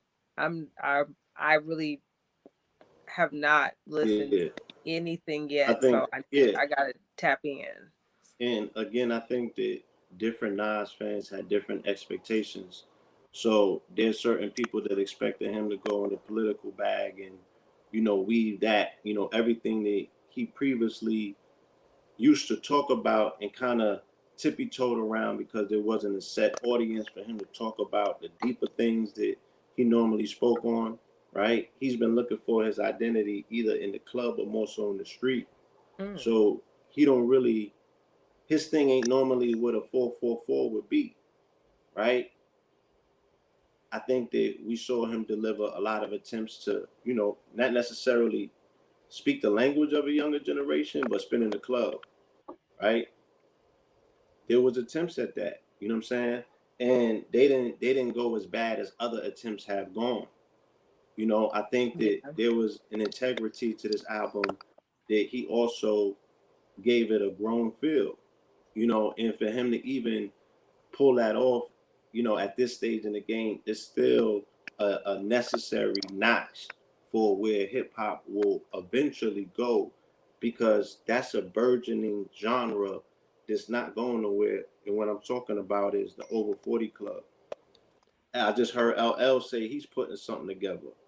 There's going to be many artists that you're going to see now that music has moved into a zone of being freed up, and it's just going to be internet based. It's you to your customer. They can fight it all they want, but the whole Right. quarantine post COVID aspect of you being able to get what you need directly and journeying along the entire process. Like CAMBATTA, they want to be in a session with you for your next project every single day in every session, right? They want the full experience because now you people are used to saying shit. We at home, we can see the whole process. It's virtual. Mm. And there's a value. There's an Yeah. added value to that. So it's also what I see these projects mean in terms of the precedents that they set. We get we get the ability to judge the project on what we feel, is our appreciation of how it pairs to other project and adds up to his previous works or what we expect as a fan base. But I'm saying that what the impact of a 444 means, or what the impact of a King's Disease and the Black Thought album and other artists and Royce 5'9" and you know what I'm saying, and Rick Ross. You dig what I'm saying? These older artists, these artists that are progressively getting older in their age and their years, and they're still continuing the conversation of hip hop. They're still carrying the torch. Hip hop is in its 47th year right now. There's people that are living and dying that are 47 years. We can see what that looks like in a person. This is a genre. It's not even 60 yet. You feel me? It ain't been here for 100 years. It don't even have its grays yet. Wow. It's the longest lasting contemporary popular form of music of all time. Even better music, which I'm obsessed with 70s music. Willie Hutch, Earth, Wind and Fire, Jones Girls. That music came and went, and those are the greatest musicians of all time. Right. And hip hop is still here because it's easy. It's because it's easy and it's cheap to replicate. So let's be the scientific minds that we are, right? We know that we belong to a generation that existed before hip hop, right? Some of us technically that was either born at the beginning stage, the early beginning stages of hip hop, meaning at its pinnacle birth point. I don't think nobody on here was born when hip hop wasn't what hip hop was if it was born in 73, right? Yeah. So hip hop is technically older than us. A generation came after us that was born directly into hip hop. They have had children now where their parents are hip hoppers. You feel me? Yep. So we haven't even seen what their generation is going to produce and the children that they're going to produce. Hip hop is never, ever going anywhere. This is going to be a continuum in the language until one of these children are so scientific that they utilize that shit to split an atom. You feel me? This will be the ladder that communicates and you know, makes the connection to other life forms. Niggas is coming to somebody's concert like we had to pull up. That nigga's the man on motherfucking Aldebaran. You feel me? Like we knock his shit. We got not 12s, we got 144,000 in our facts. You feel me? There's gonna be somebody that brings the fucking mothership down, my nigga. Right? Hip hop ain't going nowhere. Yeah, I would say that it is the most effective form. We haven't even laid to rest like how the government we be seeing, they be laying the state, the Reagans and all of that shit. Like the passing of hip hop gods after what Nipsey and them did, that shit is gonna be international festivities. You feel me? These are gonna be gods that lay in state that will have monuments built to them in the future. These are the gods. We are living in a time we don't understand biblically, spiritually, and all of that. Well, we are witnessing the gods. Why? Because hip hop is a divination system. Why do I say that? Because it is the only genre where you can literally, in one night, walk in the club, a mortal man, and leave out a god. Explain that. And KRS-One, he went to Latin quarters. He was homeless, right? Right. He was down on his luck, fucked up, right? Assed out. Didn't have $1 to his name. Went to Latin quarters, touched that stage, and nothing was ever the same. That's right. You understand? He left that place of God, and he never let that perception down. He only built on it. All the way to the point where this man now wrote the gospel of hip hop. You understand? It's like watching the trajectory of Don Cheadle. Right? He started off as Rocket in Colors. And you watch his progression. He went all the way to God on Mars and Mission to Mars. He was the GOAT too. He was touching the top of the backbone. And he was the GOAT, right? And he has been, and he's the black, what you call it, Iron Man. Right? The flip side to the 44. So we could see the trajectory of what these people in this lifetime and this life form represent. Because this is the first time in the existence of man, right? We have to take what we have to our benefit to our benefit. This is the first time in the existence of man where we've had the opportunity to simultaneously observe one another. No other time has had that opportunity. Think about the benefit that represents. Right? Pure omniscience. These are the eyes of God. This is universal omniscience. You've never witnessed nobody's whole motherfucking demonstration. You feel me? You heard about it. You wrote, you know what I'm saying? You read about it. You may have glimpsed a glimpse of it. You know how many times people showed up to a Jesus lecture? Right? Right. How was he? Only the people that was with him every day was like, I bore witness to this. You could see this shit every day. You could go to their IG pages. Right. You could go to YouTubes. You could go to their live. Like they're doing right now with us. Yeah, there'll be a time when, you know, there's never a time when somebody's not being observed, because technically, due to closed caption TVs, you are observed 24 hours, right? Even if we're not doing the observing, there's an observation 24 hours. Place. 24 hours. Feel me? That's the song of the year, by the way. That's right. Yo, we gotta do the I already said we gotta do the Blue Pill remix for one of the upcoming albums. You know what I mean? It's already in there. Everywhere I go, that's all they ask me. You got it. 24. Yeah. That's I mean, the new thing with the industry is deluxe albums. So somebody talk to Rich about that deluxe. You know what I mean? I need a remix on one of them songs though. But Sister Amina, you know, with everything that was shared this evening and us painting somewhat of a broader picture, because all the time we don't get to hear every perspective, especially when we're so focused on, you know, not necessarily proving our point, but we're in defense mode because it's being attacked. You know? Yeah.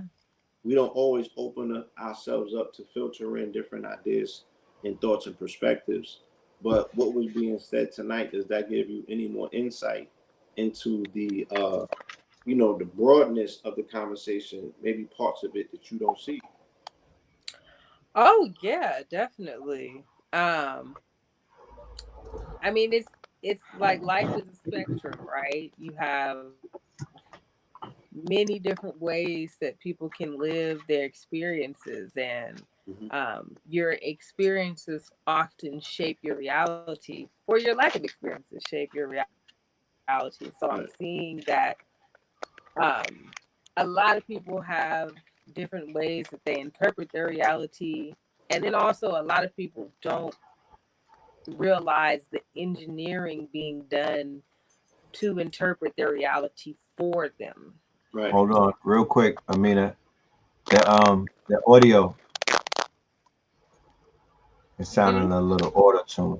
The audio. Or Dio, that golden god. Yes. They got you on auto tune, beloved. I want you to sound like T-Pain. In the world. No, I'm not. I don't know what's up with this audio situation though, because I'm here. Are y'all hearing like some static? I don't think that's mine. Yeah, yeah, a little static, like black lightning. I'm gonna turn my mic off. Let's see if that. Okay. She getting attacked by the digital goblins, bro. The digital gremlins. They chewing on us fiber optic. That's the WAP by digital meat. They're like, no. We know I hear them snacking. Look, they don't know. They can't stop this show. You feel me? It has to rise. It's a gargoyle on a 5G tower trying to chew that shit. I'm dead. Not a gargoyle though. It's a gargoyle. It's only a gargoyle if you like your eggs hard boiled.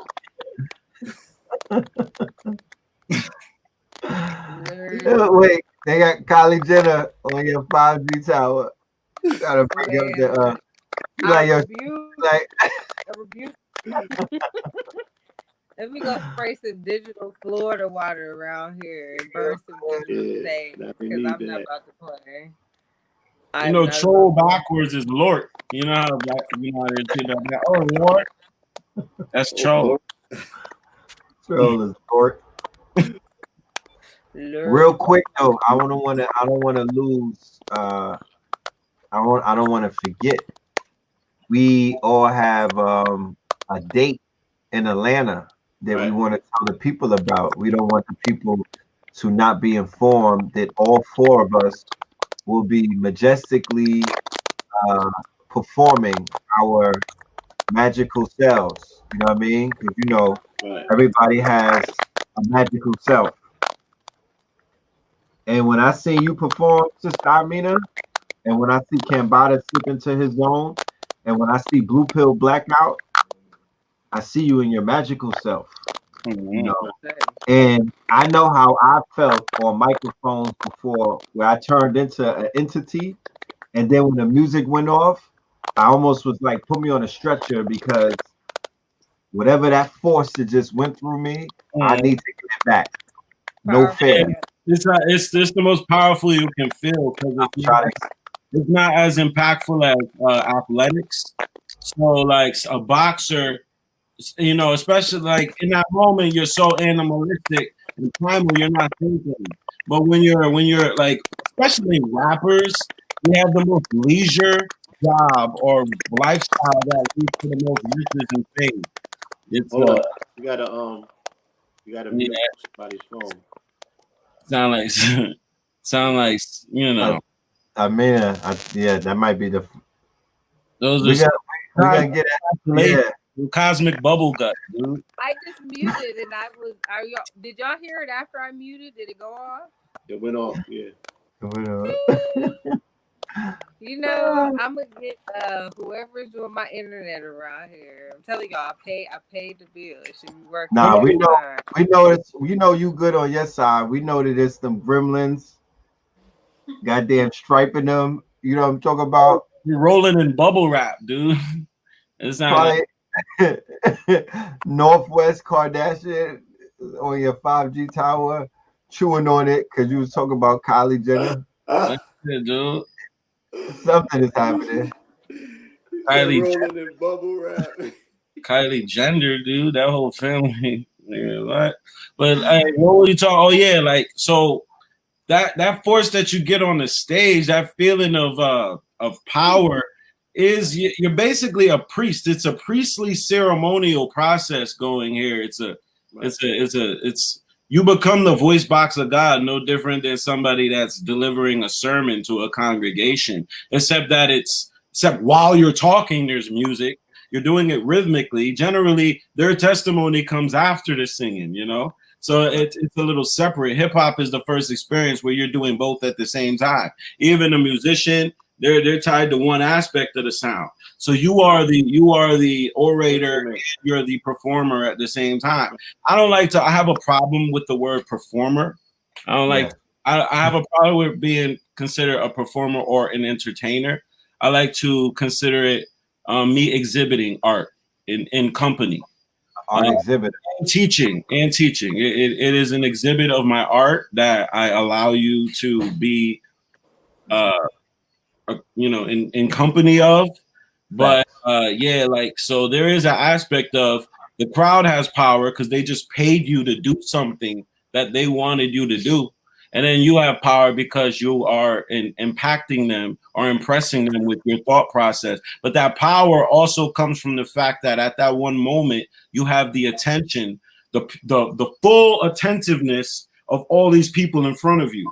So it's like, imagine somebody that is isolated on Earth and nobody's thinking about them versus somebody that's on a stage that everybody's thinking about them simultaneously, digitally, and they have 10,000 people staring at them, all holding them in their minds. The power of just your imagery becomes multiplied exponentially by how many minds are looking at you. And now just the concept of your being is now greater, just based on mathematics. So the thought of you becomes, and in that moment, like you feel it in it don't matter if you're sick, it don't matter how tired you were, that adrenaline is unmatched.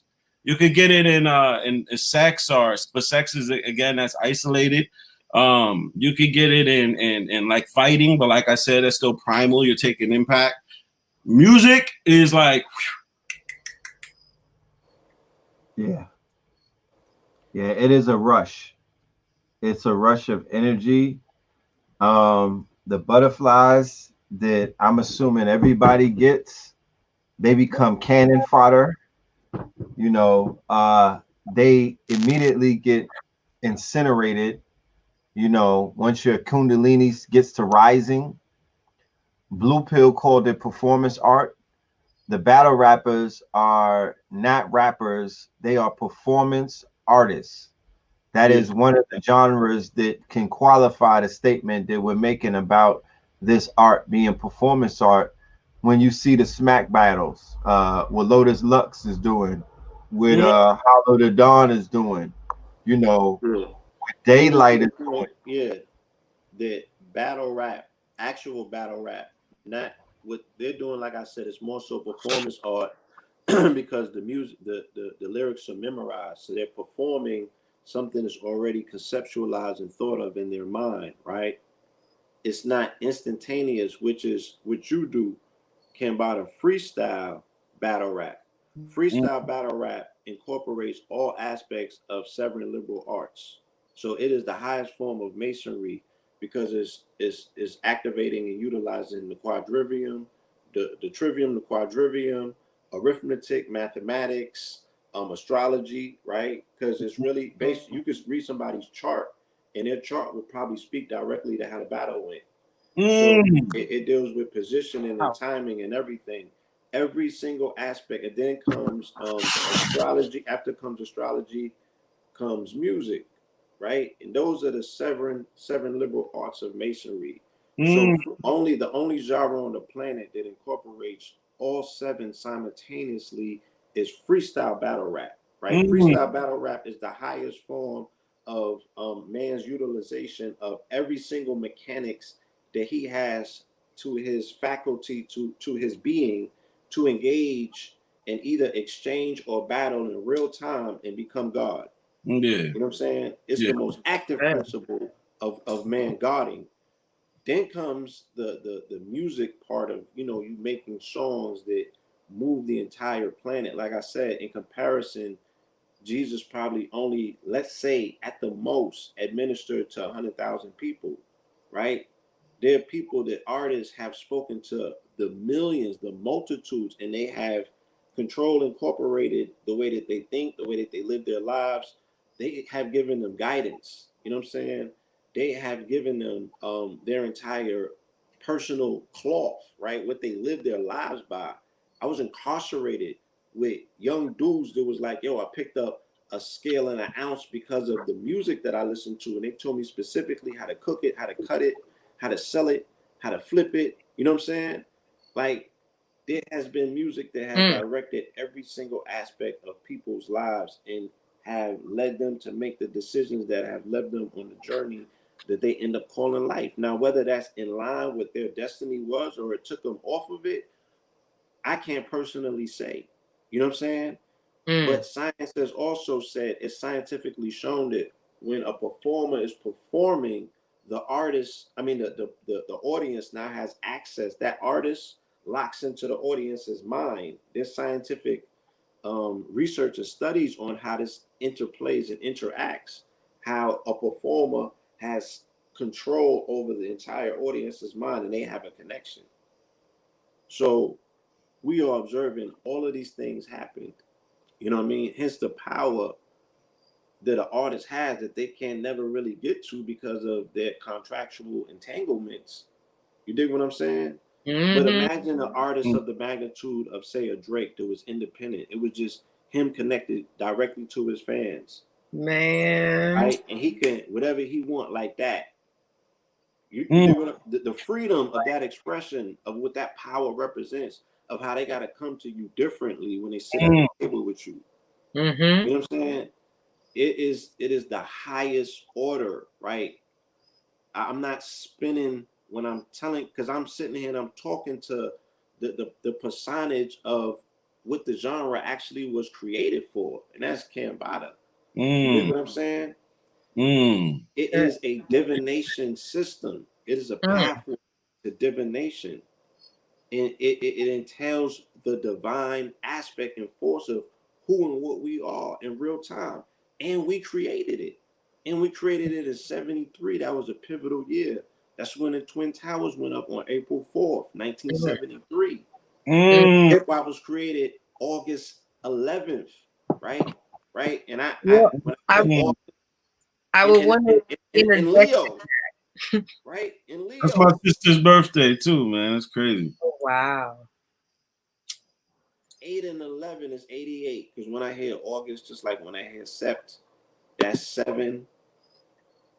Well, and then 88, that's the miles per hour that Doc Brown had to hit in the DeLorean in order to time travel. And another piano. 6 and 11, my bad. 66. There's 66 books in the Bible. You know what I'm saying?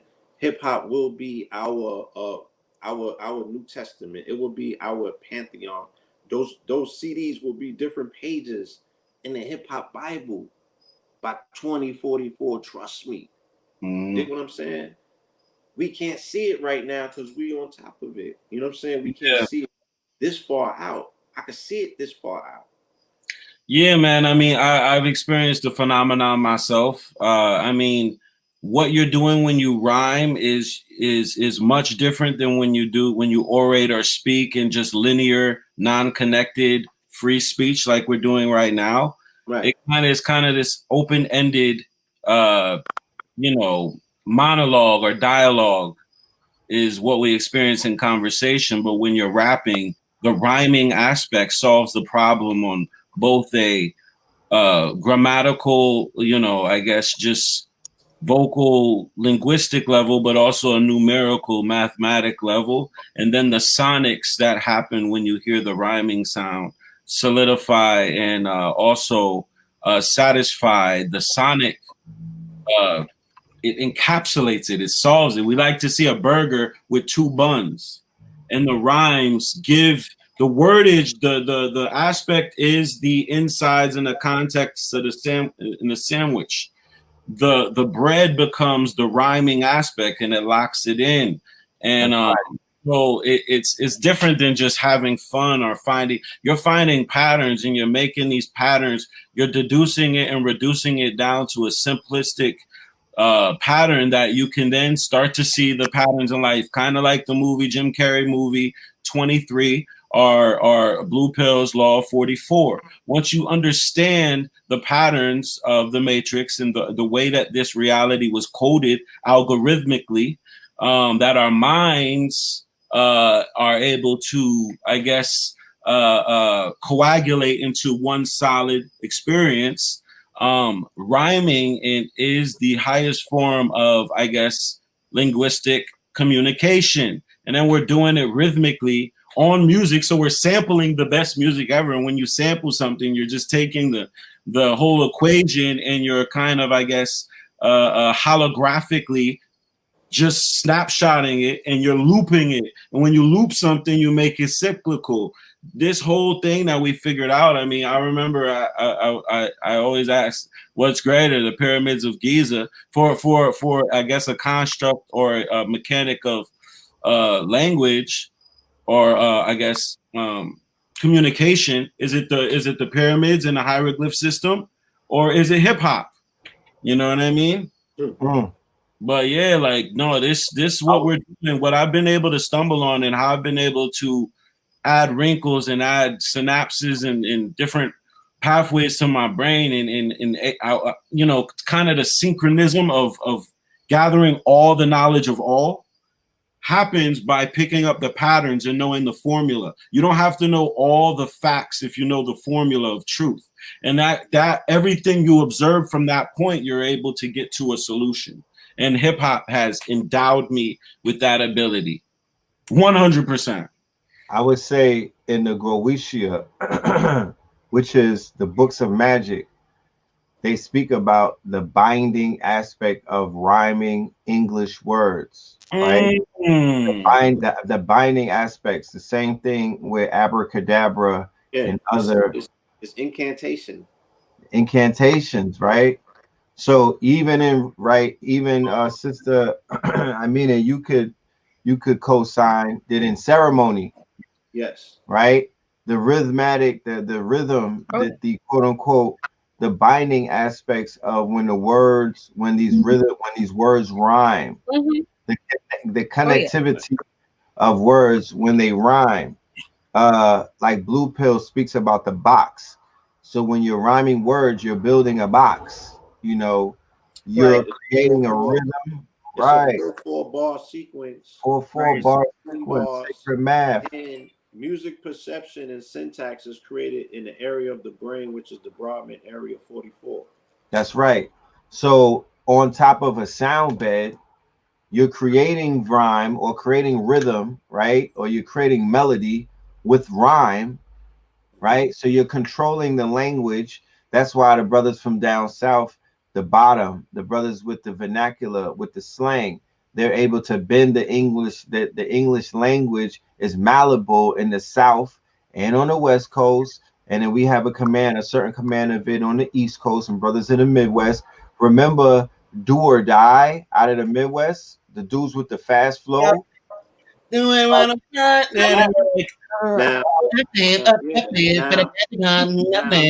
Look and see how a person's region specifically affects their flow pattern, because flow, being this a 4-4 sequence, is controlling the wave. We're talking about waves and particles, right? A lot of different people we can associate with they live near bodies of water, but in Chicago it was cold. So they got to rhyme like this, like this, right? Yeah. I ain't got time to be rhyming to you like this when it's below 10 degrees outside. But in Houston, where you near the water, but it's more humid. Gulf. It's the Gulf. Right? I can rhyme to you like this because this is how the water in the air is. And they so laid back too. Right? Wow. In New York, it's different times because we do different seasons. So then the niggas might rhyme like this, and then niggas might rhyme like DAYZ too, because it's the summertime and we coming down the turnpike like this. You feel me? So even go to you can even go to some people's songs and see when them shits pop. You can tell when they recorded it. You could tell when they recorded it and all of that. When Jay-Z had when he was taking summers. The environment and the pressures of what New York different seasons do to your body and do to your mentals, because I have you in that state of mind that's identified as the New York state of mind. But the New York winter state of mind is not the same as the New York summer state of mind. Yeah. Like Big in the winter, spit different. Big, he spit different than Big in the summer. Remember when niggas had eagles and all of that, and you know what I mean? Only other than Method Man, niggas ain't have nasals. And Redman, the nasal flow. Redman, who ended up being in the group together, they the niggas that had the nasals through all 4 seasons. Yeah, the lyricism. I'm more lyrical. My pen is more lyrical. In darkness and coldness in the wintertime. I say that hibernation process, that depression, that deep resting is how you're able in the lab. Remember the Blood Moon song? Yeah. Or the Pink Moon song? Remember the pressure of that weather? January. Yeah. That's when the 4 o'clock went off. Yo, get in the booth, and you get it out. You got a different pressure on you to create that diamond in a short amount of time, because you got to get in, get out, right? You got to deal with the hawk. The hawk is on you. You feel me? So, and then the linguistics. It's more of a survival a skill of survival in New York, because it being a port and it being it being the city metropolis dynamic of how trade is done, where you have people who are doing more things of agriculture, and then in New York, it's a business model. You got a lot of lawyers, you got a lot of Italians, Jews, people that use language. That was their come on, the Yankees, you got Babe Ruth coming around, and all that shit comes from New York. When you think about that, that's what you think of. Oh, come on, man, I'm gonna take that's exactly what you're saying, but that comes from also, that's the survival tactic. That's how you, like, whoever got the slickest, if you the slickest nigga, it comes from your ability to talk. And then down south, right, where the hustlers, remember, all the plays play. And Fat Black Pussycat Atlanta, post Freaknik Atlanta, where there was the slick talking pimps, but then there was also the hustlers who just had that laid back Southern drawl. They was too cool to be cool. They were, you ain't saying nothing slick to a kind of prank. You know what I'm talking about? Yeah. You know what I mean? They was on their Gladys Knight and Pips. So, but this down south, which is the land, is the Bible Belt. So the orators have this Martin Luther King type of, what's the flow that he had, Blue? He had a very monotone preacher flow.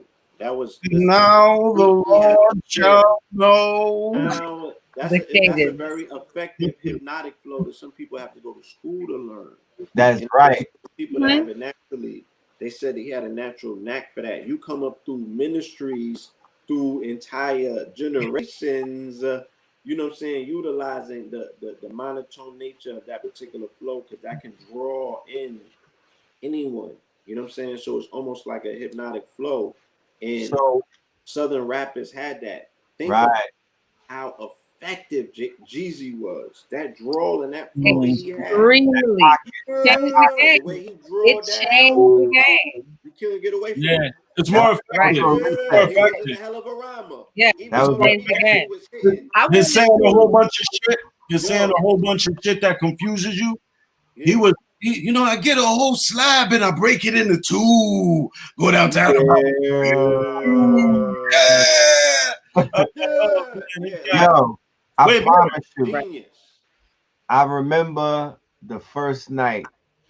I'm in a limousine. I got picked up at the Royal Palm. That's when BMF came to Miami. I was in a limousine with Black O, who is Akon brother. Don't judge me. And we listening, we going to Diamonds before they even had a Diamonds before the real Diamond, before the King of Diamonds opened up in Miami, it was something called Diamonds, right? And Meech and all of them was in the club throwing. I'm talking about, this is when I'm first seeing the Make It Rain shit in real life. And we were in a limousine, a stretch limo, because they basically had mad cars just taking everybody back and forth to the hotel. And I heard the Jeezy Def Jam mixtape for the first time, right? Bruh. And everybody on the limo know everything word for word. I didn't know. This is my first experience. I'm getting Jeezy this moment.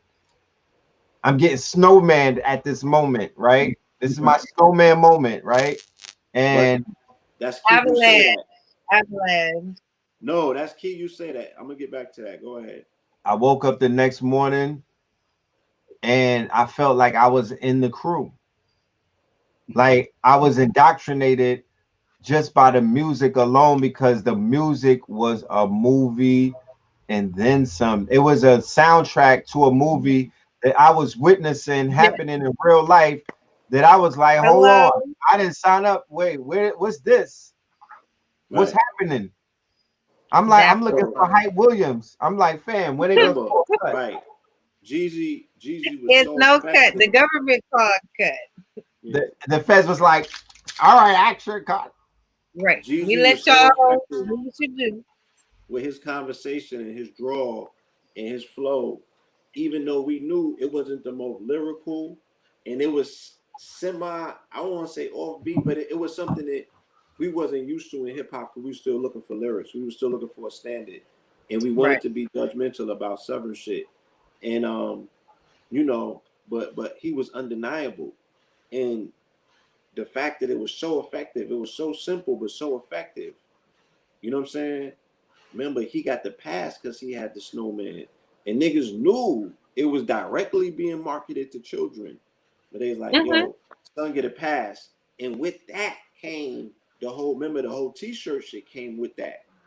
When they had Tony the Tiger with the Frosted Flakes, they went on a full assault on the children, right? That's what made me start Kings County. That's when, That's what made me start my clothing line, Kings County. And this is when to combat that. This is when the triple B porn shit started, triple Beasleys and all of that. This is when a different type of porn started hitting the streets in New York. And this was simultaneous with Dipset lowering the moral fiber and standards in New York to an all-time low, based on the fabrication of gang culture that they was injecting into the streets at that time, and the fact that it was connecting and catching on. Shout out to Casa and my dude Duke the God. That's my guys right there. I be running into them. And shout out to them.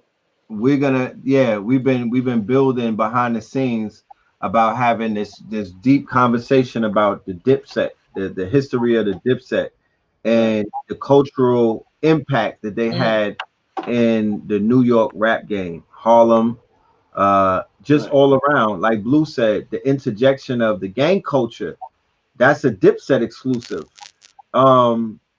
Remember, they were bigger than Lil Wayne. Remember they co-signed Lil Wayne. Yeah, they was his co-signers. That co-sign is what got him in the door officially in New York to even be considered somebody that people should listen to. And again, he didn't fail to deliver. He hit he hit a two base hit, and then the next motherfucking hit was a home run, and he ain't stopped hitting homers. And then eventually he eclipsed them. Right. So look, the BMF wave, it comes and it smashes New York in 04. BMF is Crip by way of Jeezy being aligned with the Crip. That wasn't a blood type of thing. In Da Vinci, right. So when you think about Crips, you think about money, fly Crips. The Crips represent the illustrious aspect of the gang members. Even in LA, when you think about Pop Smoke and the Flossie and whatnot, Dior, this is about money. The Crips is about more than the Bloods is not necessarily a money thing. When you think about Bloods, Casanova 2 Time, Young and May, even the Takashi Energy, they're rowdy, they're rambunctious, they're popping off. You know, they got that Larry Davis type of energy. The Crips on the more guerrilla unit, more guerrilla unit type stuff. The Crips on the other hand, they was representing that aspect of we're gonna be affiliated, but we're gonna get money, keep it low. We don't gotta wear blue all the time. We know what it is. We're gonna enjoy we're gonna celebrate the aspect of the feminine principle by exploiting it. That's the Crip energy. Remember snooping them with the exploitation of the woman, the Crip energy. So when that came and washed up in New York, that had a cultural impact and whatnot. You know what I'm talking about?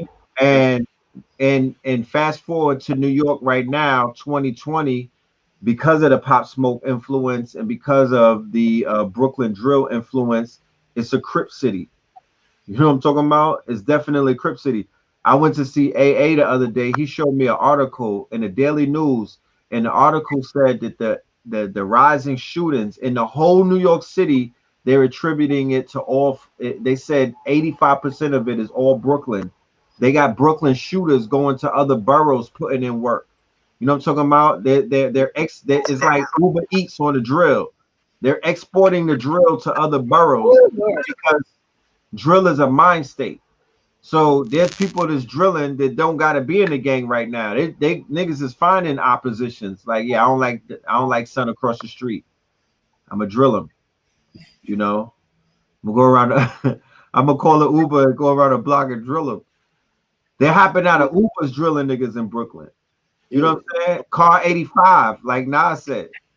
Again, this is the effect, the strong effect of what the music represents. The fact that the music permeates the water, which is the airwaves, right? Think about airwaves, how they show you airwaves are waves. The air is filled with water. This is flow. You know what I'm saying? This is people chopping up flow. They're drippy. You know, it's all water principles. So they're permeating the airwaves and the water, which is the mentals and the minds, with this conversation that is changing the brain waves, right? The airwaves and the flow waves change the brain waves. And then people start conforming because the environment that they live in now starts being conformed to the energy that's continuously being not only permeating but agreed upon. Because now, you know what I'm saying, I'm with the shits. It changes a whole person as being, and then that person is interfacing almost like when they show you in the Matrix when they look at each other, when when the agents and they started zapping into each other and shit like that. Like you concentrate the reality and the realness of it by the fact that you participating with it. Somebody just got to acknowledge that you part of that conversation and you in it. Facts. You feel me? And that shit come with a whole energy. Right. And you can't, children are going to school and they got a way around that shit. They got a throughway. No, you got to go through that shit now. So it spills onto the stage of reality where now the people are playing it out and they're left with little to no option if it becomes the dominant energy. And that's where we're going right now. You feel I would me? say that we're there right now. And yeah, I would say we're there right now. And prior to 2004, the idea of a college student selling her body for $40 willingly was somewhat unheard of, right? And I was on Clark Atlanta campus in 1997. They were promiscuous on the campus, but they were not selling their box, their body, their tesseract for $40. It wasn't something that they were like, yo, this weekend we're gonna take down as many niggas as possible. Like they were running from the wood. Now, in post BMF, remember, and 50 Cent is about to roll out the BMF series on Stars. What is that gonna do? That is going to elevate, that's going to romanticize, and that's going to push because of John. Remember, the seeds that were planted have grown into bamboo trees. what you see going on with the city girls mentality, what you see going on with these. We were just in Miami in the summertime, Blue. We were sitting on South Beach, minding our business. It was us on the hookah, and we were observing our surroundings. What was surrounding us? What was surrounding us was young women, right? Who all had a similar quote unquote signature. They had a cultural signature marker. If you're a cultural connoisseur, or if you partake in any culture, if I was into biker culture, I would be able to pick up the nuances in biker culture. I would be able to pick up the aesthetics of biker culture. I would be aware of West Coast biker culture, down South biker culture, black biker culture, Aryan biker culture, outlaw biker culture. I would be a connoisseur in the culture. So if I'm in a connoisseur of ratchet culture, my nigga, I know who's selling box, I know who's for sale, I know who's selling them, I know who's out here killing, I know who's drilling, I know who's selling drugs, I know who's on drugs. Why? Because of the fact that I've inundated myself in the culture. I watched 100,000 World Star videos, 1 million Vlad hours. You know how niggas say you got to do 100 hours to be an expert? Well, what the fuck are we? Well, where's our certificate? Where the fuck is our YouTube plaque for the time that we spent on World Star? Who are we? Like, I think I'm an expert at this point of World Star Ratchety because I gave him about 1 million hours. And we inundate ourselves in every aspect of the culture that we want to learn about. We listen to NBA Youngboy 100 million times on Spotify. So people are hip to the culture. So it's a frequency that you pick up on, and you could easily sit back like as if it was the Oculus Rift or virtual reality, and you could plug into the culture. And we plugged into the culture on South Beach. And what did we see? We saw young women of all backgrounds selling their bodies, right? They had no hangups about it. They had 18-inch. They're not even doing weaves no more. They don't respect the fucking game to whereas they're getting some shit sewn in their head. They're just throwing on anime wigs. They're not even respecting the hustle no more. Polyester hair strand. I'm talking about they looted the Halloween store during the George Floyd uprising. They looted Party City. Yeah, they looted Party City. And what do they wear now? The Treasure Trove, the fucking Treasure Trove wig. They're out here wearing Aqua Woman wigs, Aqua Man wigs. I'm trying to be on good behavior, Red. Damn. Huh? I'm trying to be on good behavior. You is clowning. No, I'm just trying to say how accessible is plastic surgery too? Because I'm sure the becoming normalized. He's getting to that. Look, it's like going to the dentist for a tooth clean now. There was two spectrums. There was 2 spectrums on the beach, and I don't want to be facetious. Build-A-Bear and Barbie. Everything in between that.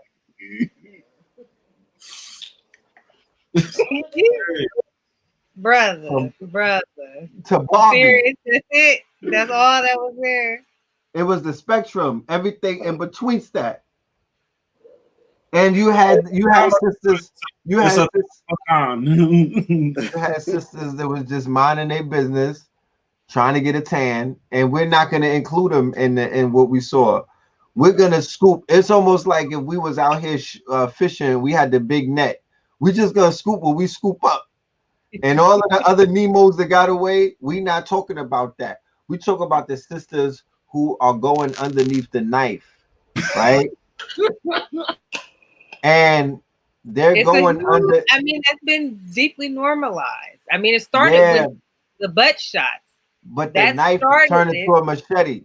Yeah, now it's everything, and people just because I tune into this whole leveling up conversation that's happening amongst a lot of women too, and I'm seeing like a multitude of women, including the plastic surgery, whether it's lipo, whether it's the Botox, the lip fillers, the body sculpting, the actual implants, all of those things are being like brought into the conversation when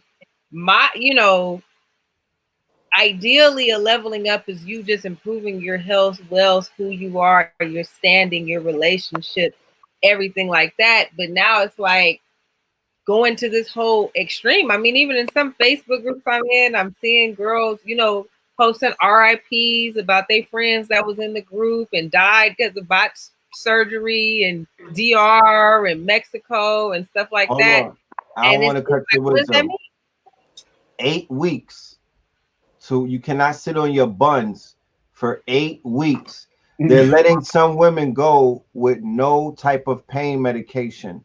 Like if you had something to eat before you went and got the surgery, they're letting girls walk out of there with no medication. 8 weeks. You can't sleep on your backside while it heals. But so what happens when you gotta sit on one of these? So that's why those waists be so snatched, because they don't want to eat no food, because that sore bottom, they can't really rest on Papa's throne like they used to.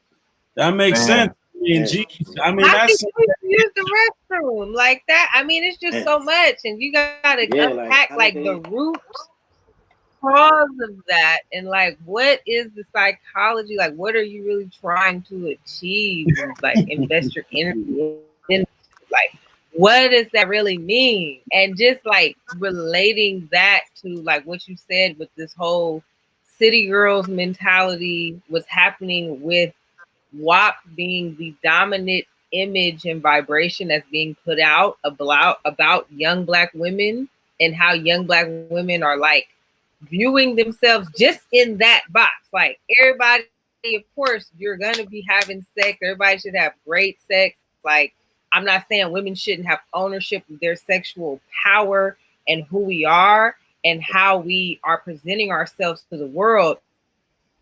The issue is that is the only road that's being glamorized and promoted, and like we're being programmed to normalize wanting to just, like you said, $40 now you could get whatever from a beautiful young lady who's completely out of touch with like, what are your other gifts? Some people, that is their gift, to give sexual healing, but do you even really know what that is? Do you even know what healing is, how your sexual energy is moving? Like, it's so many layers to that. So for people, like, a lot of people are taking offense to the cultural issues that people are raising with this being the dominant mentality, when they're not understanding like this is a cultural war that is being enacted on us.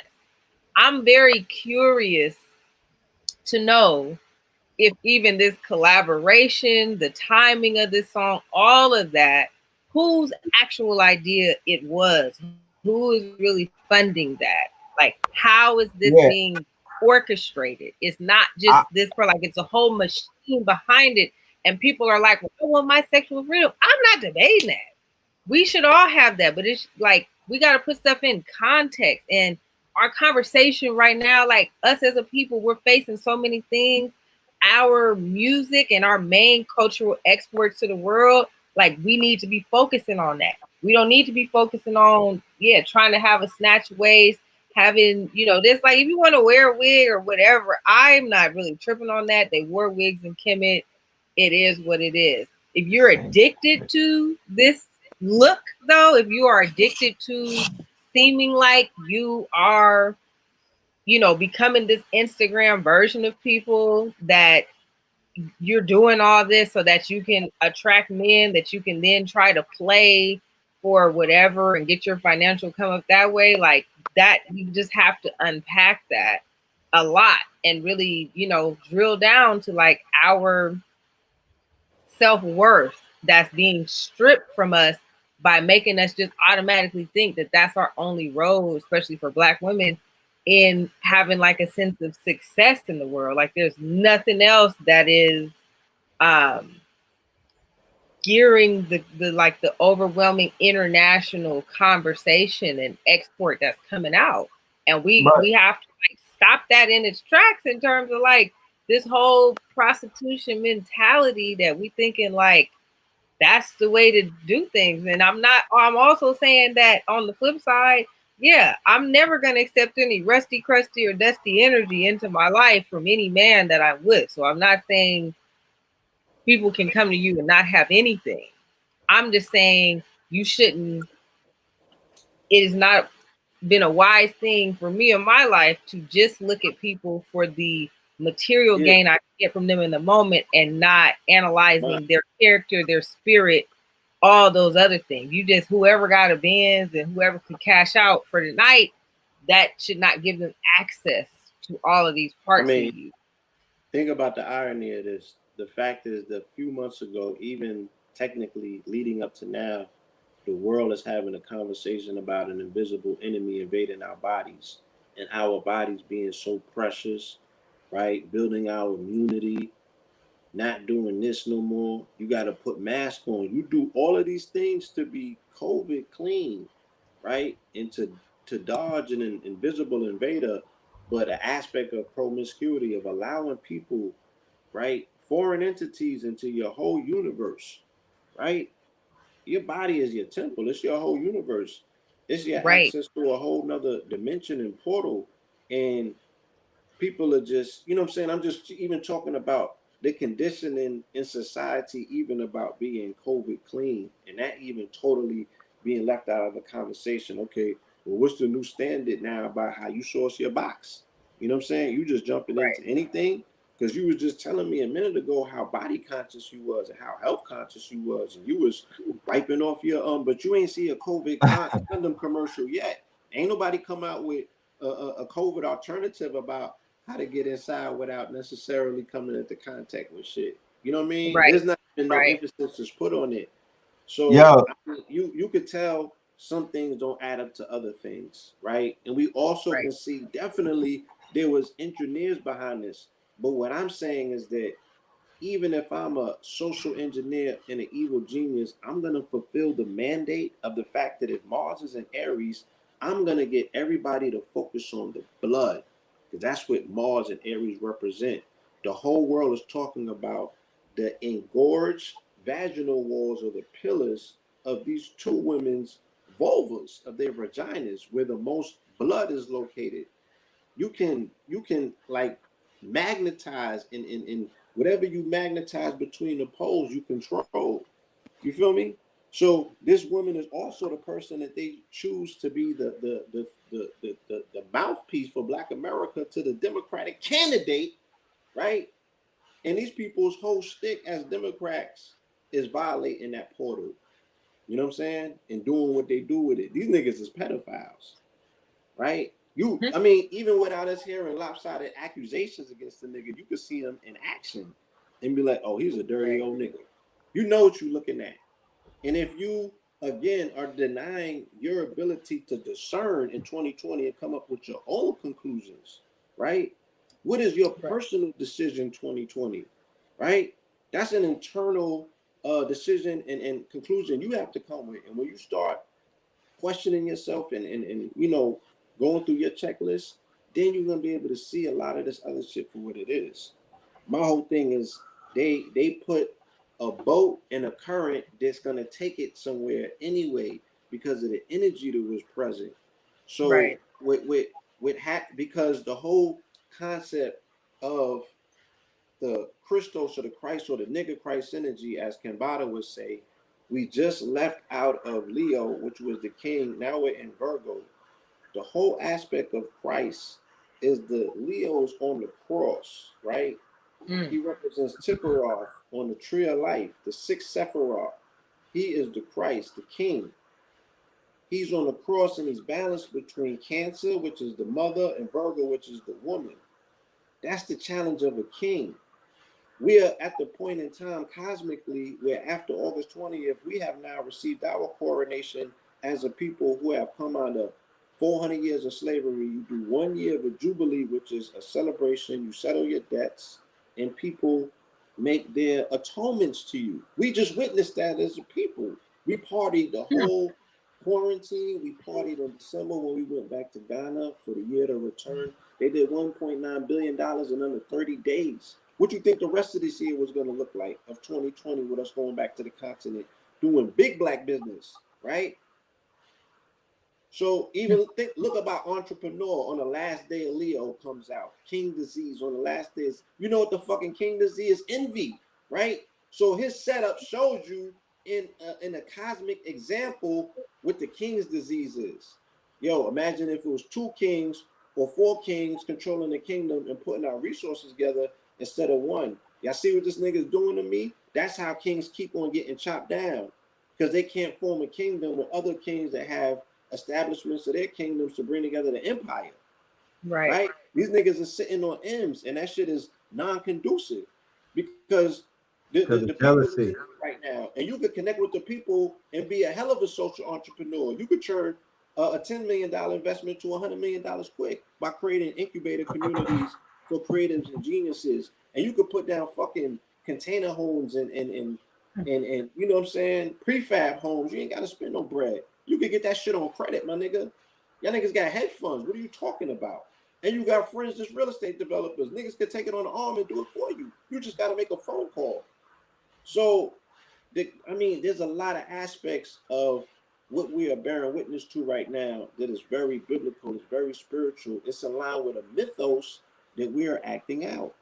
So the melanated woman is the most pivotal piece on the chessboard, because she represents the woman, the womb mind. A womb is a mind and man is mind. So she's the double mind. She's the heaviest element, right, on the planet in terms of any embodiment of who we are, sentient beings, because she has that motherfucking womb and that mind. She's mind. And her magnetic field makes her the heaviest, right? She comes into contact first with the cosmos in terms of what is our thought, what is our intent, and what is our purpose. That has to be put out into the permeation of space, and it comes into contact with the solar winds because she comes into contact with the sun's magnetic field before we do. So it's beyond pivotal that we at least make a play to remind some of these women that they have cosmic destiny. You know what I'm saying? And that attainment comes by way of them being in that highest divine feminine force, because it has to represent the throne through which, you know, we got to build something back up. You feel me? Right. We just can't sit and let this shit fall on us and make music about it, knowing damn well it's going to fall. Right? The music is so we can acquire the resources to build out our fucking art, which is our own reality, the shit that we rapping about. The world that we're pushing to create, we can make those worlds right now. Yeah, I agree. We're gonna need the creative force, right? As you know, the mooring of the ship, and that comes with the divine feminine. So, you know, we need to create a space for them, and you're not gonna be able to connect with them all, but you don't need them all, right? Reddit tell you, I was able to make it stop raining 2 times in the past 3 weeks. I did it last Sunday at American Beach. When I went on to speak, it was raining. I said, yo, I ain't come up here to teach y'all niggas or talk to y'all about no theories or none of that shit. I said, we're gonna make it stop raining right now, and I'm gonna start my lecture, right? And if I can't do this, what the hell am I gonna be standing up here talking to you about some super power shit that you're supposed to be able to do? So we did a synchronized breathing in under 4 minutes. Not only did I stop all of the rain from stopping, but the sun came out bright, 10 degrees hotter. And it was a rainbow. And it brought the twin rainbow. Now, and we flatlined the entire ocean out where there was no waves. No waves. It became still. Wow. And that was the second time that I did that, because I did it in Miami as well. Facts. Now, we don't bring out the rainbow flag. We bring out rainbows. Go ahead. So if I was able to do that with about 20 or 30 people, right? A good concentration, which was melanated women.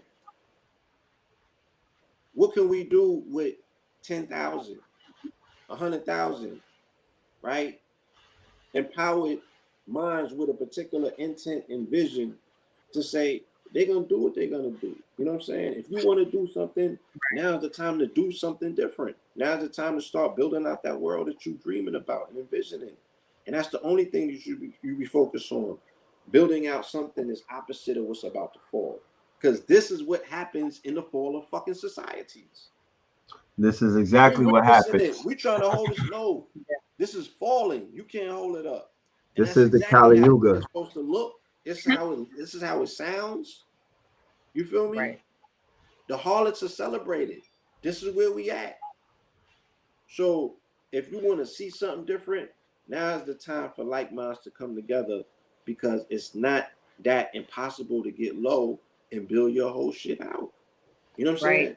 We should have the access to the resources, because now we could demonstrate what does divine sex on our side look like. If it's not instant manifestation, throw that shit back. Go get you some WAP, my nigga. Right? Because they was the battery force for BMF and all of Atlanta to go. It was the strippers was the battery.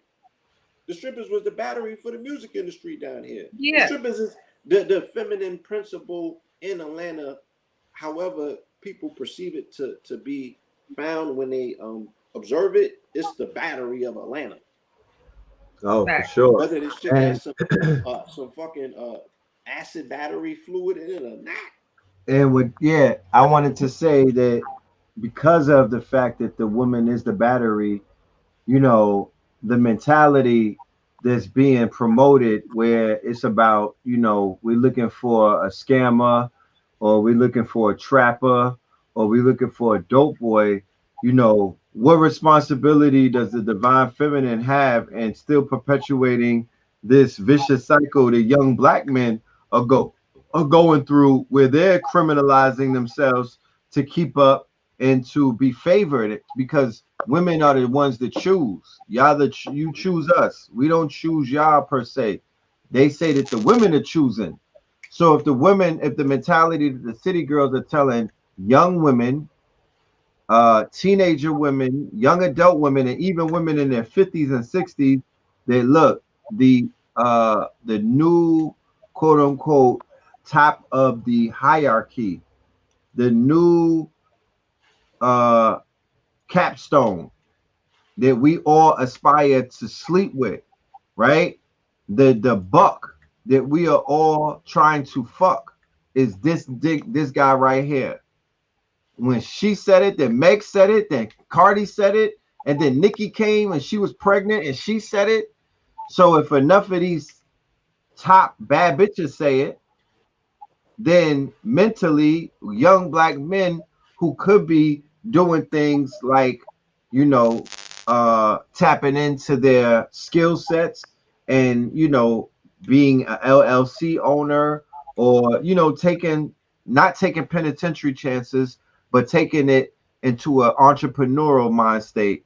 They're not enticed to do these things when the women who they feel are the lioness, the top, you know, because when you do the mating ritual, you're trying to impress, right, a certain pedigree of the female, so she could choose you, so your DNA could procreate, because there's alpha females the same way there's alpha males.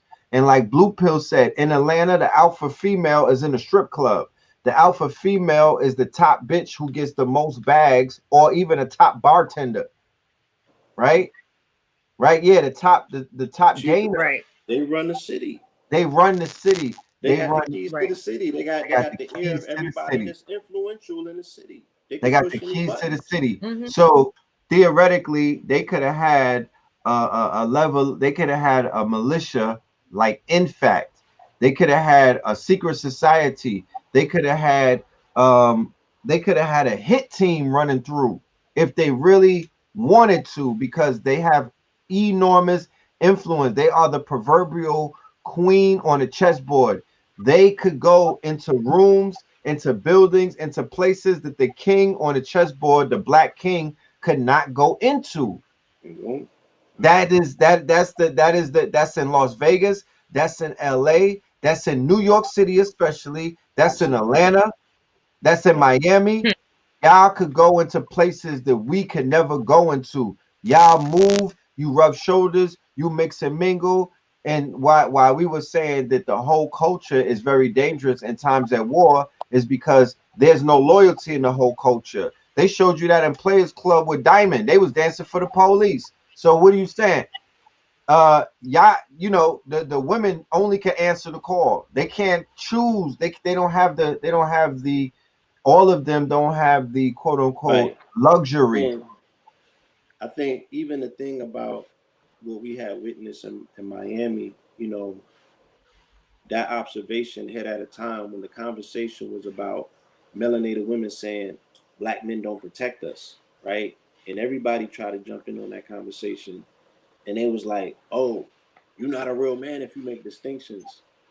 And we like, yo, if you out here selling your box, how can I protect you, right? I'm not just, there has to be I'm not your pimp. I can't, you know, if you engaging in a lot of goofy shit out here doing drugs and making yourself open and susceptible, how can somebody that's outside of that dynamic possibly protect you? You know, so it's almost impossible with the behavior and the fact that there is no standards. You know what I'm saying? The gangbangers are not gonna. It's real tricky. You know?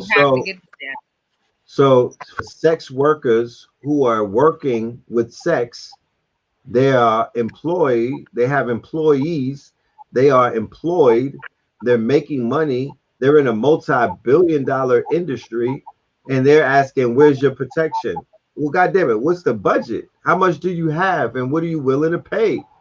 Don't play retardo. That's a pimp. That's exactly right. When you want to go somewhere, you call Uber. So if you want to get some protection, you're gonna call Uber Heat, nigga, not Uber Eats. You have to call up Uber Heat and have somebody pull up. It's somebody you give money to for some kind of if a prostitute is hiring and giving money to some guy for anything, that's that's the game. So, I don't mean to make light of it. Technically, a lot of times when I hear about crazy shit, my face goes like this, and a laugh is the only other thing to do but cry. But yeah, like essentially, I mean, it is a real primitive facet. I don't think it's gonna go anywhere because it works and it makes a lot of money. And it's one of those things, like you said, man, like gang violence happens because they make almost like a subconscious oath that they're getting killed for, you know. And when you are somebody who is a prostitute and you're actually having a that kind of intimate experience with somebody you don't know for money, I mean, it is probably the most risky thing that you could do on earth. One of the most risky things that you could do, because then you have to look at the character of the man that would be buying it. Not all of the people that are buying it are, you know, some of them are just married guys or some guy that might not, you know, have a way with women like that. So in some ways it is a cool service, but on the dark end of it, there are a lot of insane people out there that will rape you to just get a, you know, that are violent, that, you know, that's the dark world. Those are the dark arts. So yeah, you are actually, and some people, you know, they have no choice. There's countries around this world where, you know, in America, I mean, we already know what we're looking at. I see bums in the subways wearing Jordans here. You know what I mean? So it's more of a psychological thing in here rather than the actual economic poverty of trying to survive and find food. Because to be real, you could go past a garbage can and find a half-eaten box of Chinese food and be full and get no disease from it.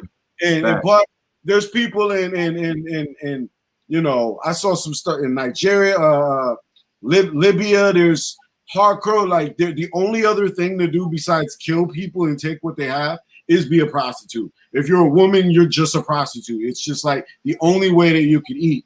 So in those circumstances, those people have to do it here. There in these circumstances, it's like it's important here to do that now. Here, like this condition. This is what it means to grow up and be a successful Black woman in our society and be cool and be hip and be popping. Is you're aligning yourself just to that and defining yourself like that. And I'm not saying that, again, it's very important that especially we as women, as Black women, that we have ownership of our sexuality, of our sexual energy, of our bodies, our minds, our souls, our spirits, everything about us. We should have ownership, control, agency over. The issue is when this just becomes the dominant narrative, the dominant lane, the dominant mindset that we are all being geared to equate with being a young, Black, successful woman. And we're normalized, when we normalize it on the end where you're seeing it with this whole WAP explosion that has happened, right? And how this is like the #1 song, it's the first #1 record of a female hip hop duo. It, you know, when Black is King came out and Beyonce, you know, just a few weeks ago, came out with her whole thing, you know, she had like 15 million views in the first week and it's popping. Everybody's talking about it. It's cool. WAP in a week got like 150 million views. You know what I'm saying? And it's just dominated, blown everything out of the water. But we have to ask, when we normalize it on that level to where we're now taking, there's going to be sex work, sexual healing, sexual energy in every aspect of our lives and of our culture. That is not the issue. The issue is when this is now taken and made to be the dominant fabric of our cultural ethos and makeup as people, to where this is what we hearing on the radio, it's what we hearing everywhere, and it's just, there's nothing to counterbalance that. It becomes a huge issue when that is where we're seeing on the top. So then what does that mean for my city in Oakland right now?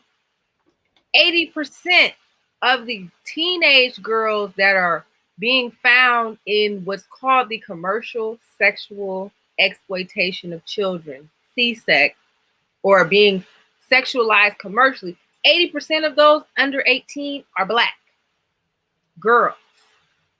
You can drive down East 14th Street, which is one of the major streets here in my city, and you can see them in the daytime.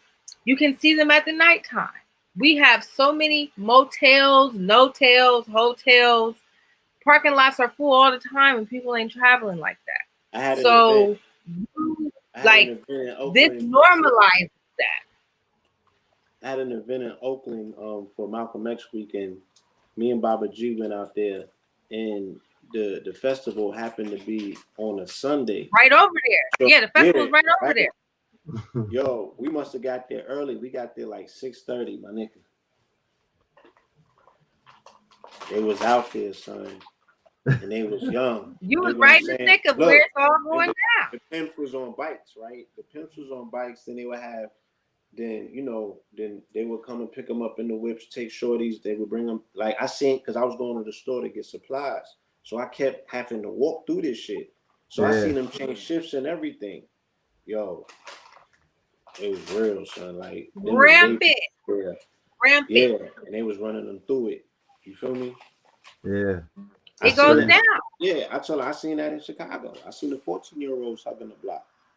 You know what I mean? With the high heels, with the lipstick on. Like, you know, this is the world that we live in. Again. How much seed are we spilling, dude? Is there enough erections in the world? Jesus. Oh my God. No, the hypersexualization. We're literally fucking like cicadas, dude. We're literally just we're eating and fucking. We're shitting. Hey, Oakland too. What I'm seeing with this, like what you just expressed, Blue, and what you saw. Mm-hmm. The thing about Oakland is that you gotta look at who are the customers.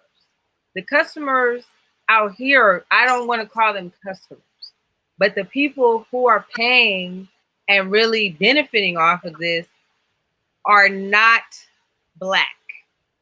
They are a lot of Latinos, Asians, white people, who most of them, they, in their mind, they're listening to what is being promoted as what we are and what our culture is, and that cultural dominant narrative, and then they just playing it out. You know, my thing is, and then there's no, you know what I'm saying? Like for this to be going on here in my city, and I've seen some people in the comments, like they in Oakland, they see it, and we still have in our hip hop culture out here, it's still pimp heavy. It's still pimp heavy. And then now the national is very hoe heavy to where people, you know, have this whole idea of hoeing is like it's just normal. Some people, you know, especially, and this is another point I really want everybody on here to think deeply about, is when you're getting new into African culture and you're learning about African spirituality, you have to understand a lot of the information has been gentrified. It has been totally diluted, conflated, confusing stuff put out. So some people, even in the post that I reference, are, you know, trying to say that our female orishas or our female expressions of divine energy, or what it means to be divine energy or goddess, is hoeing. That is, you could be doing that and it's fine because you're just expressing yourself, and they're not really understanding that there is a moral code, there is a morality piece, there is like integrity. You do good, it's going to come back to you. When you do negative, it's going to come back to you. So whatever you're, you know, looking at, like, you have to understand that energy. So even, you know, people are saying, well, they're just expressing sexual freedom or whatever, like, but I'm not gonna accept you promoting sexual irresponsibility. So if WAP is the first thing on somebody's mind when they meet you, like, what else are you going to, where is the conversation gonna go from there? That's the goal. That shouldn't be where the journey starts. If you start out the game just with that,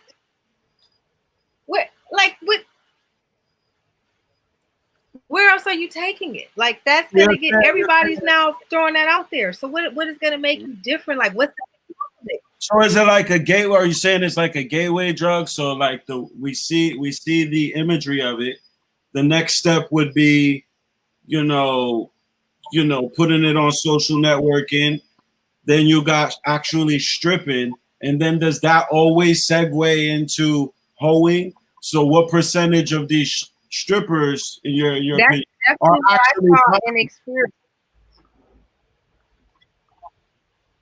That, so right, it doesn't always equate. What percentage of strippers?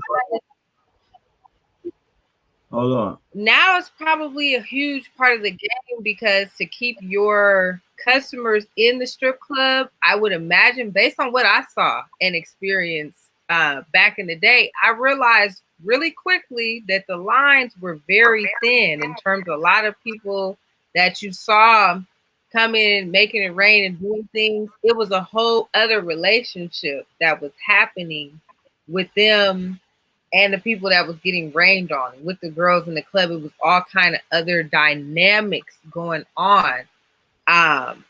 So I would, and that is, you know, really, when I was in that lifestyle, probably after about 6 months, I was so disgusted with things before. By the time I got to about 6 months in, I was just, it was a lot of disgusting, perverse, just, whoa, that is the first time in my life I decided to become celibate, is when I got in that line of work, because I was like, it just can't get no lower than what I'm seeing people, you know what I'm saying, just on. I'm seeing guys, like, I was just disgusted to my core. So at 20 years old, that was my first time, like, even journeying on that, because I was like, well, this is a, like, I just saw people's soul just totally gone, their whole essence and just like spirit totally poof, taken to this other worldly place. And then just realizing, like, yeah, I'm disgusted by what I'm seeing from men. I'm also not sexually attracted to women. I just got to step back. But I still, at that time, was like, I still have to, I got in this to come up and get this money. So I still stayed in it some time after that, try to achieve that goal. But right now to where things are going on, and just the cultural current that has happened to where it is just deeply normalized for people to think that is a viable path to get your success, when you don't take the time to really look within yourself and see, like, what is your divine purpose? What are your divine gifts? What are your talents that you could be really giving to the world to make your true success? Whereas you're just thinking that your immediate road to success is to promote your body and your sexual skills and endowments in a way to where you're just going to attract money from a man who maybe has found his divine gifts and is being successful, instead of you just doing that yourself, and you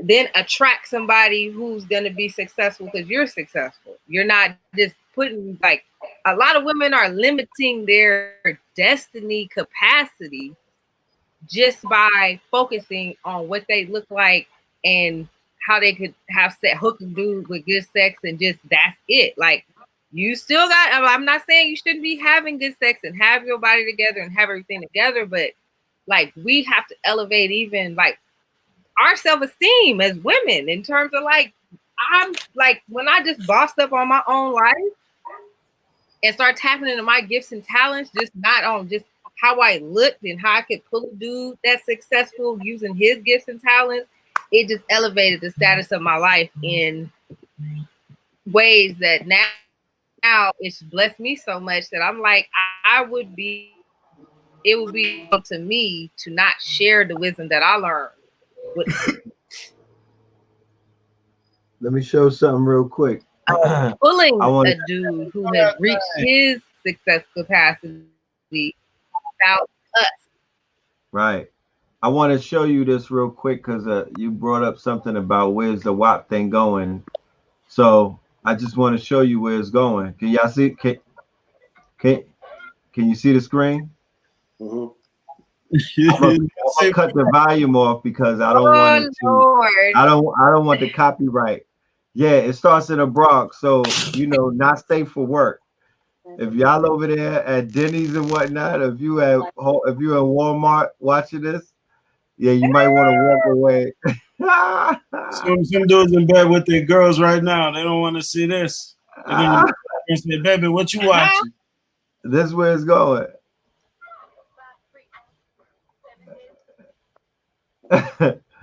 This is on New York City Transit. What? You saw somebody's grandmother just now, right? Somebody's grandmother was sitting down trying to go home, and then now she's on Beyonce's internet with the WAP crew. They took over and Gomorrah, like lotus flower, wild animalistic shit. Right, but this is where it's going though. This is where the hedonism is going, right? And it's usually the men. Guys, there's like two guys, but these men don't want one. Some of these men are not interested in women in a sexual way, but they are there for the exploitation. Remember, 12 penises even to enjoy this. Yeah, so that's in New York. That's what they're on the bus doing, you know, and yeah, that's something that the young women will watch and be like, yo, that's lit, that's fly, they're gonna go viral, that's hot, that's lit, they're gonna want to get drunk. Challenge. Yes, but that's Kali Yuga energy in full display. So we are in these days and times. We are in this period. We are in this epoch. Women like you, Sister IMINAH. There's a sister out there, Sister Vicky Dillard. I have my sister, our sister Zaza Ali. You know, we got MCs out there like Sarak, Narubi Selah. You know, we have a plethora. There are many other sisters, and forgive me if I don't name you at the moment, sisters, but there are a plethora. There's a voice, there's a level of wisdom, there's some stories that we need to hear, there's the balance that needs to be introduced so men of a certain caliber and quality could say to themselves, well, I have a measurement now, because some men don't even have a measurement when it comes to Meg Thee Stallion and Cardi B, because they'll use the cop-out excuse that they don't know anybody outside of that. And then you be like, what about your mama? And they'll be like, I don't have a relationship with her. Or, you know, some of them honestly could be like, well, she's like a Cardi B. So we need women to just provide the clean glass and to provide balance and to say, look, you might be looking at Meg Thee Stallion at 22, but look at IMINAH at 32. This is called experience and wisdom, because we all went through our wild periods. So Yes. we're not sitting here judging. All we doing is smudging. We're just trying to share some wisdom with you about experience, to say, look, you would fare better if you were to add value to who you are and what you represent, right? Internally, before you got to figure it out the hard way. Some people figure that out in their 40s. Yeah, Figure it. Right. Yeah, what if we are just observing their cocoon phase, right? We're a little bit further down the road in our transformation, but we all came through our cocoon phase. We all came, through something to arrive to where we at. But Right. we're looking back, and our observation is these people coming through their cocoon phase. You know what I'm saying? They haven't even gotten to their chrysalis phase, let alone a butterfly phase. So, there's a ways to go. The question is, do we have the time? Like I said, we already know what it is at this particular point. So if we want to do something different, we're gonna have to do something different. It's gonna have to be drastically different than what we've already been doing, because that's not gonna work. Like you said, the social current, the waves, the energy in the atmosphere, right? The fishbowl that we all exist in is wiped out. You're not gonna escape it. And you're gonna have to be like a Doctor Strange magician to put a bubble around your children to protect them from it. Even if you build their mental up, it's Right. seeping in. You got to create something totally outside of the structure of this, because it's and like because it's backed by machines, it's a very powerful force. Okay. I want to add on. Amplified by the cosmic canopy that supports it.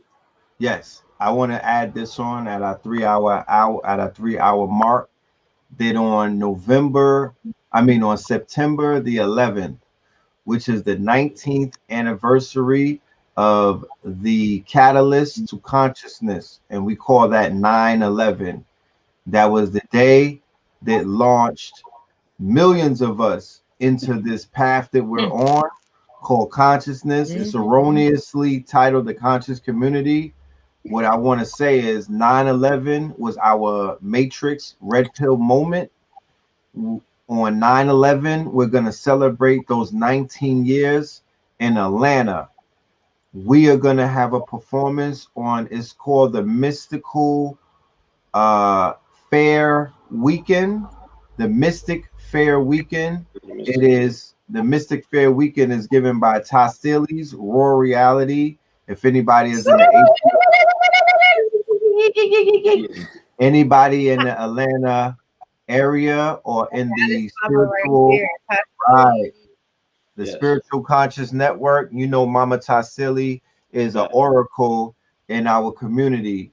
So we are performing on Friday, which is on September the 11th. I'm not 100% sure if Blue Pill will be performing, because he has a responsibility that he has with Father Rich. They are starting our 7-day Kundalini workshop is starting on September 11th at 11 p.m.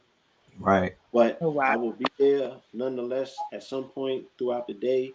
And I actually I have a slot on Sunday on the 13th. I close it out. Right. The Mystic Fair. So I'll be in the building. And we also do invite the family to join us for the 7-day workshop that you can find on Eventbrite. So keep it rising. I'll be performing my new album, Red Summer. CAMBATTA will be there performing LSD, cuts off of LSD.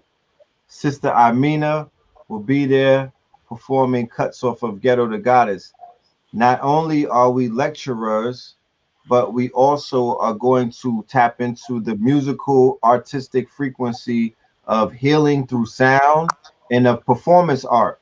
I'm not a rapper, I'm a performance artist. So is Blue Pill, CAMBATTA, and Sister IMINAH. We transform into a higher self on those stages, and we give a piece of ourselves as artists, as alchemists, and we want you to witness that.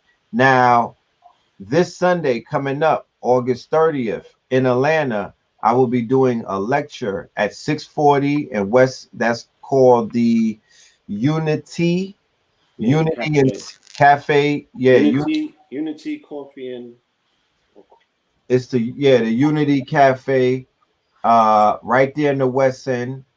And that's from the hours. 640 Evans Street. 640 Evans Street. That's from the hours of 2 p.m. to 7 p.m. August the 30th. The performance that we were going to do on the 29th is going to be on 9/11. We're pushing that to 9/11. September the 11th. We're going to ritualize that day. We're going to tap into the Ethiopian New Year. They will be closing out their 2012 on 9/11. Which will coincide. Yes, they will coincide with the 19th year anniversary. Shout out to 19 Keys, the 19th year anniversary of 9/11, which will also coincide with the Mystic Fair in the very electrified Atlantis, Georgia, Red Clay, Georgia, Atlanta, KTL and the ATL. So be there for the lecture this weekend. We may have special guests because, like I said, we're not just hair club members, we're also the president. So we don't just perform, we also teach. So you may see one of these three people with me on this panel right now, opening up and teaching you on Sunday, August 30th in the ATL. Just be there either on live stream or be there in the flesh. We will have vendors in the building. We'll have merch in the building. Goldwater, Kings County, jewelry will be in the building. Food will be in the building. Pull up, be there, just pull up pull up on your peoples. And we look forward to meeting you and greeting you, building with you, and sharing some moments with you, an experience, because that's what this is about. Experience, something that you can't have all the time through your phone. It's very important to have it face to face. So yes, that's my that's my announcement for what's taking place. So everyone is clear. We're doing the performance September 11th, and we're doing the lecture August the 30th. Black August is called From the Judas and the Blackamoor Messiah, presented by Red Pill from 2 p.m. to 7 p.m. So be in the building. And we have tickets in the description for anybody that wants to begin to purchase. But please go ahead. We got the golden tickets. Look at the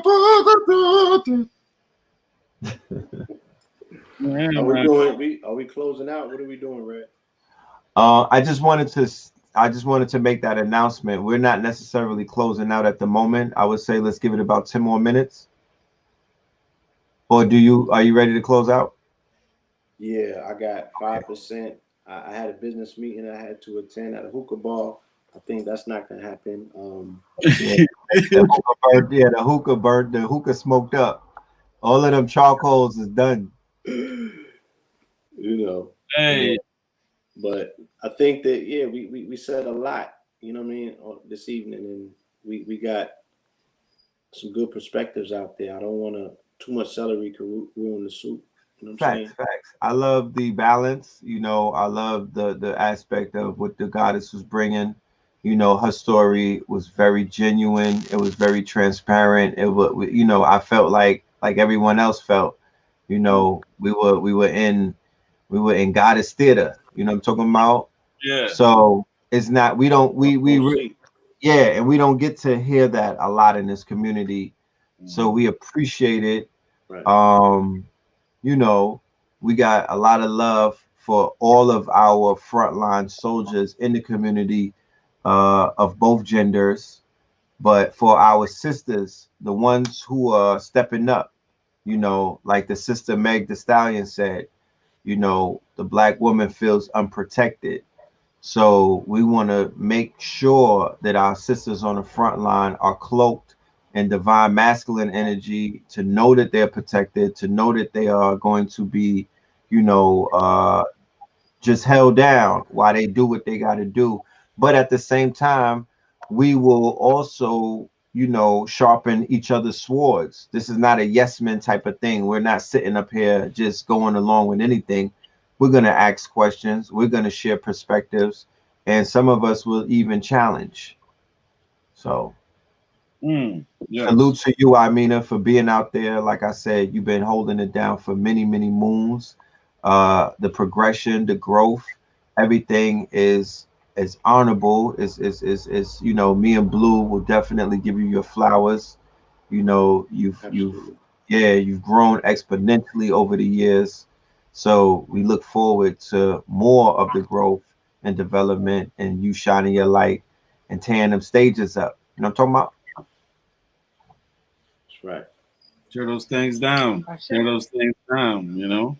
Tear them down and build them back up even nicer, you know. Now, for you, Mr. Kambata, I have nothing but heavy praises, you know, high adulations. Thank you. Thank you. If the energy of when you put out an album or a project, if the energy and the reciprocation that people gave back was in monetary terms, you would be a trillionaire. Yeah. You know, the album stays on repeat. It passed the test of having longevity, of being an album that you could listen straight through. It's a masterpiece. I know this is your baby. You know what I'm talking about? Yeah. You and Blue have babies. You know, they're not ones that have, they live in the ethers. Yeah. Nonetheless, the Law 44, that's Blue's baby. That the health and wellness that he pushes, his brand, his even Seamoss. I seen Seamoss become promiscuous and have a lot of children. Yeah, that gold water. Remember, Blue was hitting the Seamoss. Him and the Seamoss was laying up. That was his girl. I'm talking about that was his. That was his. Oh, that was his. That was his bottom. That was his woman. That's A1 Blue pillow. Then he started working out, and she got away somehow. Everybody seen she had that wagon in the back. Rock, you got a mix slide.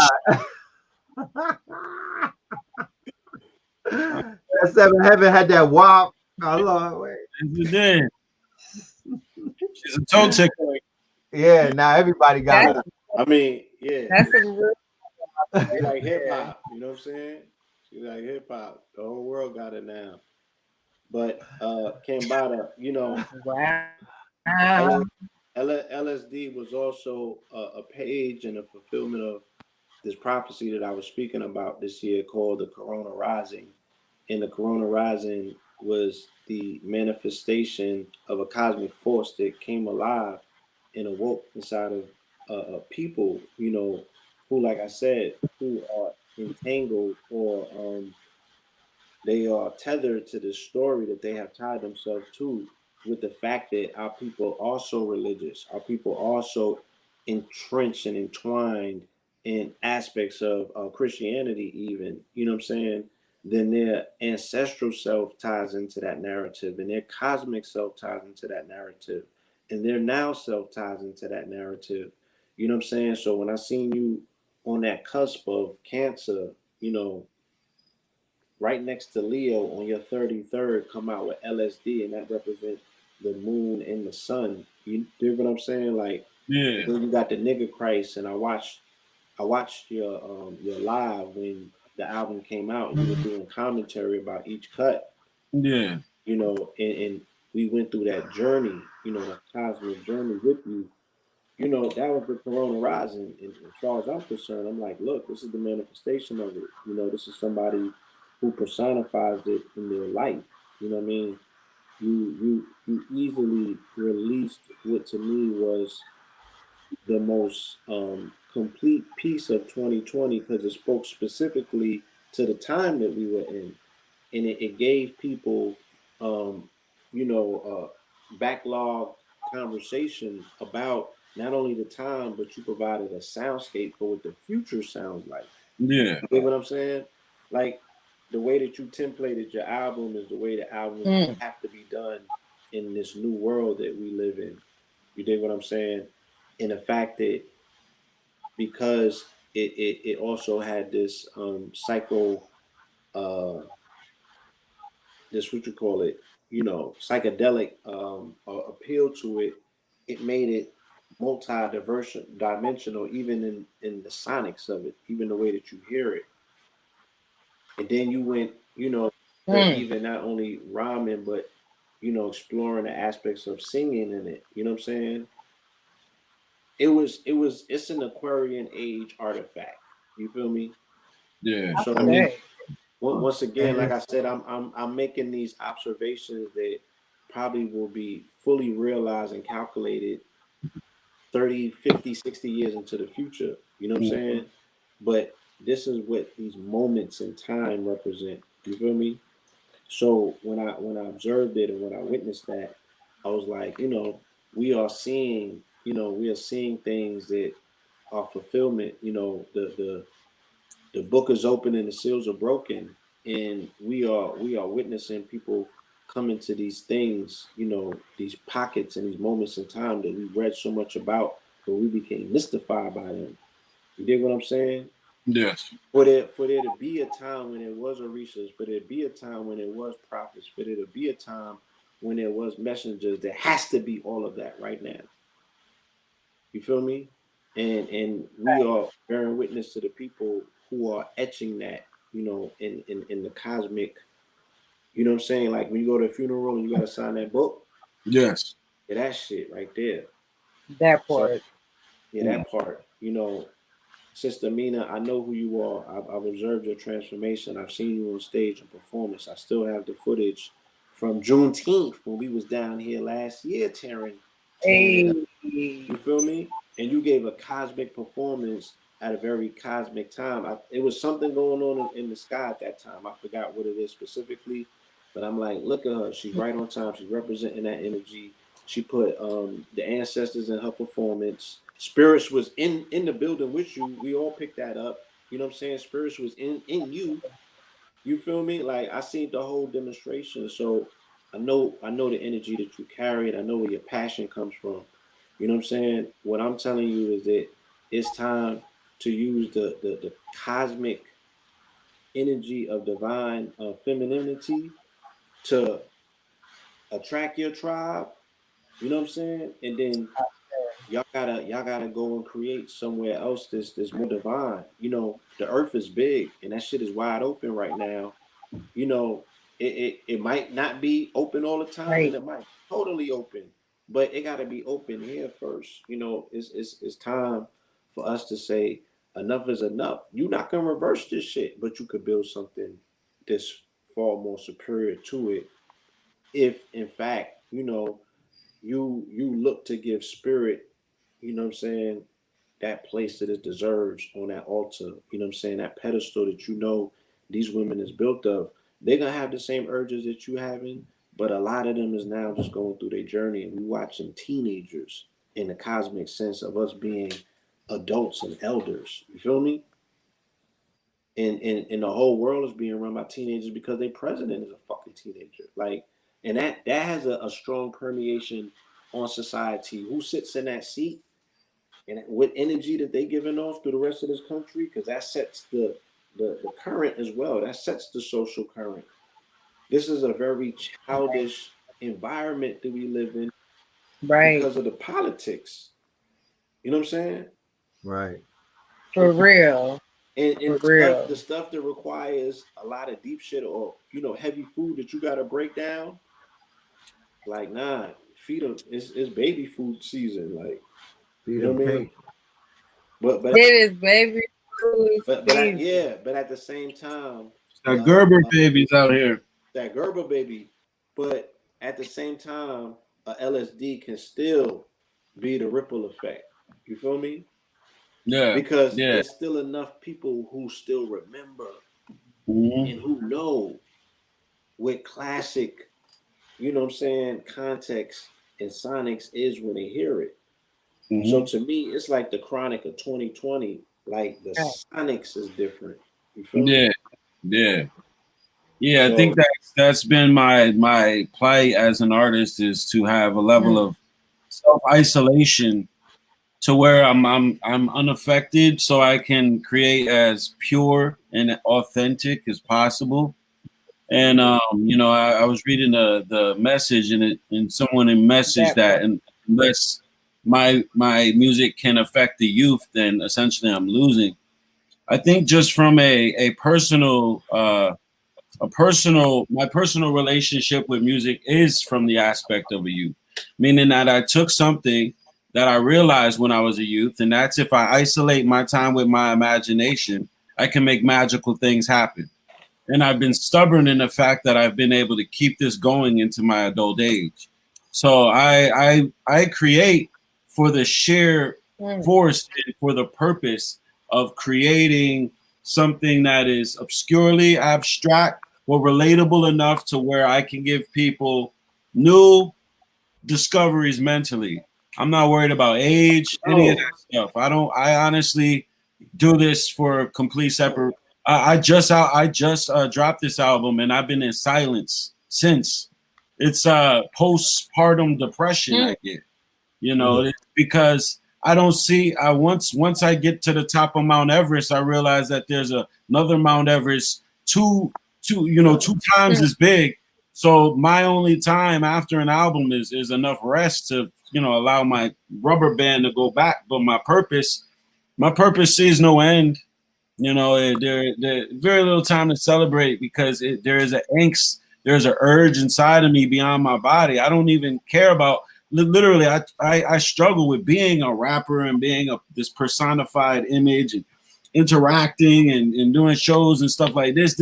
I'm being controlled. I'm an avatar, man. It's like I've been drawn to this. I was born at this specific time, so I can do this. For what reasons, I don't know. How selfish they are. How much is it for children and to change people's minds and inspire people? I don't know. I know that I'm drawn to it, and it's the only thing I do in states of isolation. It's the only thing that truly makes me happy beyond love and family and stuff. So it's unexplainable, but I know that the other people who are understand how deep it is and how it's a state of possession. It's a trance. You don't know what's going on, man. You know, it's crazy. Definitely. You know. So I don't have control. My point is to create it. Once it's there, you do with it as you please. Definitely. I just want to say, keep creating, bro. Thank you. Know, your music is timeless, and to be a teenager and to be hip to CAMBATTA, that's a cheat code. You know, you're gonna be a teenager that's gonna be ahead of the pack. So if you have a son or a daughter and you want to equip them with some cultural cheat codes, you need to trick them into listening to some Cam. And just once they hear the right song, they're gonna be locked in. Especially if your child is not one of those bandwagons and they appreciate artists that are non-discovered. I remember when I was put on to Drake before Lil Wayne met him. Somebody was floating around some of his songs and whatnot. And when he blew up, I felt honored that I was like, dude, I was listening to him in the whip years before he became this name to make everybody feel like when everyone is saying your name, that's supposed to mean something. Whereas we go with quality of membership. We're not really into the masses, which tend to be the asses that are not necessarily connoisseurs of the culture. They don't even know culturally what they may be listening to. And that's nothing to take away. But we know that we had it emitted from the mouths of listeners of hip hop, that they're not in it for the lyrics. They're not in it for the beat anymore. They're not even in it for the science that's going into the bars. They're only listening to the syrupy nursery rhymes of the quote unquote bridge and the hook. So those are not even people who, it's almost like having an eatery. We Mr. Chow's and they Roy Rogers right now. So why would we even be having this conversation about that? They got to step up their eating habits. They got to step up their palate. You know what I mean? They have to step their palate up. There's people that's like, I don't listen to Griselda.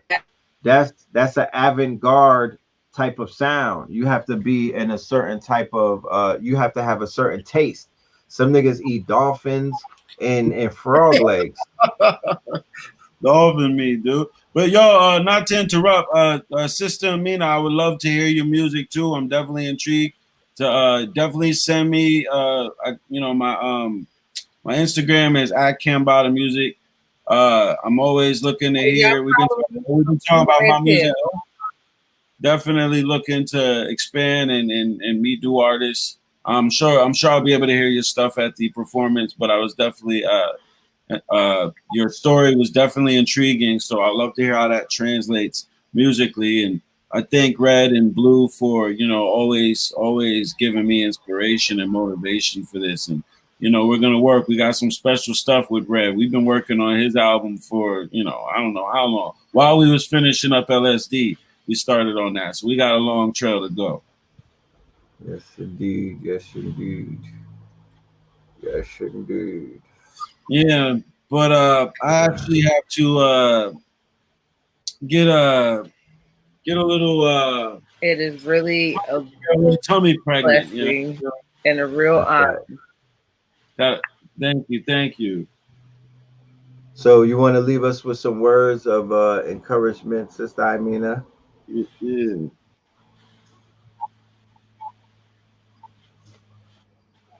Yes, see, my computer was kind of chopping up, so I think I missed like the last 30 seconds to a minute of what was happening, but I heard enough of what you said, CAMBATTA, to say one. I've been hearing about you from Red and. That's right. That's right. Them gremlins is on her back, but we got her. She gonna be all right. Yeah, man. I look forward, like I said, I look forward to this date coming up on the 30th. There's somebody in the chat room that said that they want you to do a lecture on LSD.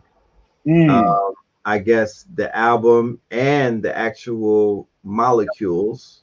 Got you. So, Yeah, let's get on. We'll follow up and we'll discuss the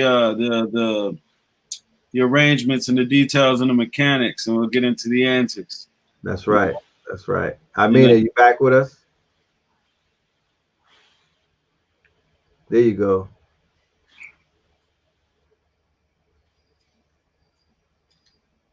Where you at? Yes, I'm back. They got you like Empire. They got you like Han Solo. They got you frozen like Empire Strikes Back. They cutting your time like a cell phone. Somebody threw it on your 5G tower. Gotta take this connection from get over. Well, what you were saying though, like it literally the last thing it said was, yeah. So CAMBATTA, whoop. It can't work. It can't work. I'm like, yo, this is crazy, but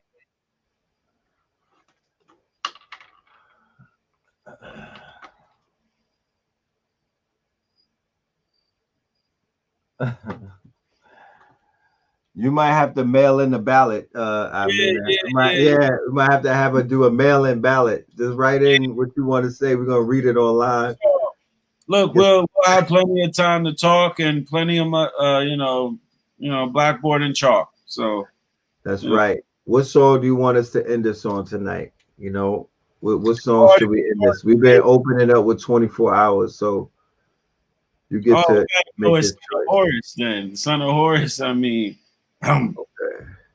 Son of Horus, man. It's like All right, Son of Horus. Son of Horus is hot like my mother's porridge, you know. Gotta get my gun out storage. It's a lot of people that love that Michael Jackson. Yeah, play Michael Jackson. You know, I love to see the, you know, the slight reaction. Okay. Well, let me get the Michael Jackson animated one. I like that with the lyrics. Oh, yes. Yes. So for the family, if you never heard this album, what we're going to be doing tonight is we're going to give you the opportunity to have an experience, right? You could check this out. Go on a YouTube playlist. I really don't promote YouTube playlists, but in this instant, you could listen to the LSD album via YouTube or Spotify or Apple Music, but definitely tap into the whole project. It's best when listened to with mushrooms. That shit is This is a psychedelic album. It's almost like watching a movie with this made for 3D without the 3D glasses. Yeah, that's where the duality comes. You're gonna have that. Yeah, you see some shit, you see a film on it, you like, what's that? Why? And then when you put the 3D glasses on, the shit we used to get from 7-Eleven. Remember they used to have the shark movies? They used to have the movies. There's 3D movie coming out tonight. And then you get the glasses from 7-Eleven and you be in the crib like, Mom, turn it on. For sure, man. Yeah, it's you know how it is, man. You know what we're doing. I'm trying to just bend this. I'm trying to get as much as I can out, man. But the most abstract. I'm a madman, essentially. You know, it's cloaked in you know, pretty rose petals, but essentially, man, I'm somebody who is borderline. You know, it's like something's going on in there, but I can pull out the most. You know, I could pull out the weird things and make them a little shiny and understandable. Right. Sister IMINAH, you're back with us, beloved. I'm back with y'all. I think I probably got the record for the most time getting dropped off during live. Nah, you good. It's because your energy is lit. I said to Cam that we're gonna let you do a mail-in ballot. Yeah. Yeah, we're just gonna let you write whatever you wanted to say and mail it in through the UPS. The U.S. Postal Service, a mail-in ballot, because they keep knocking you down. But leave us with some energy. They taking my sword machines, y'all. That's right. Let the family know what it is before we check out tonight. Well,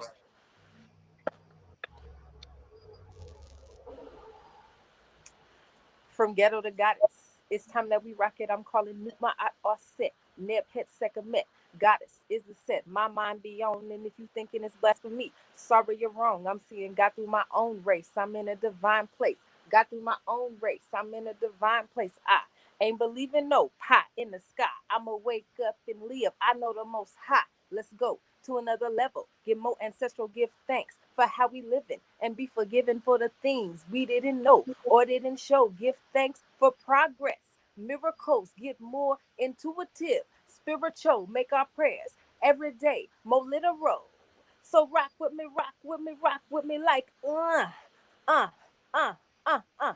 ghetto to goddess, from ghetto to goddess, from ghetto to goddess, from ghetto to goddess, from ghetto to goddess, ghetto to goddess. Ghetto to God. Oh, Ashe. I'm loving the frequencies. That was fire. That came out of nowhere too. That flow. Yeah. I remember Scarface. I think it was I never seen a man cry until I seen that man die. Like that they used to play the heck out of that out here on the radio. Still do. Dang, I didn't put two and two together. Okay, you come with that Black Dre, Town Business. Yeah, Town Business.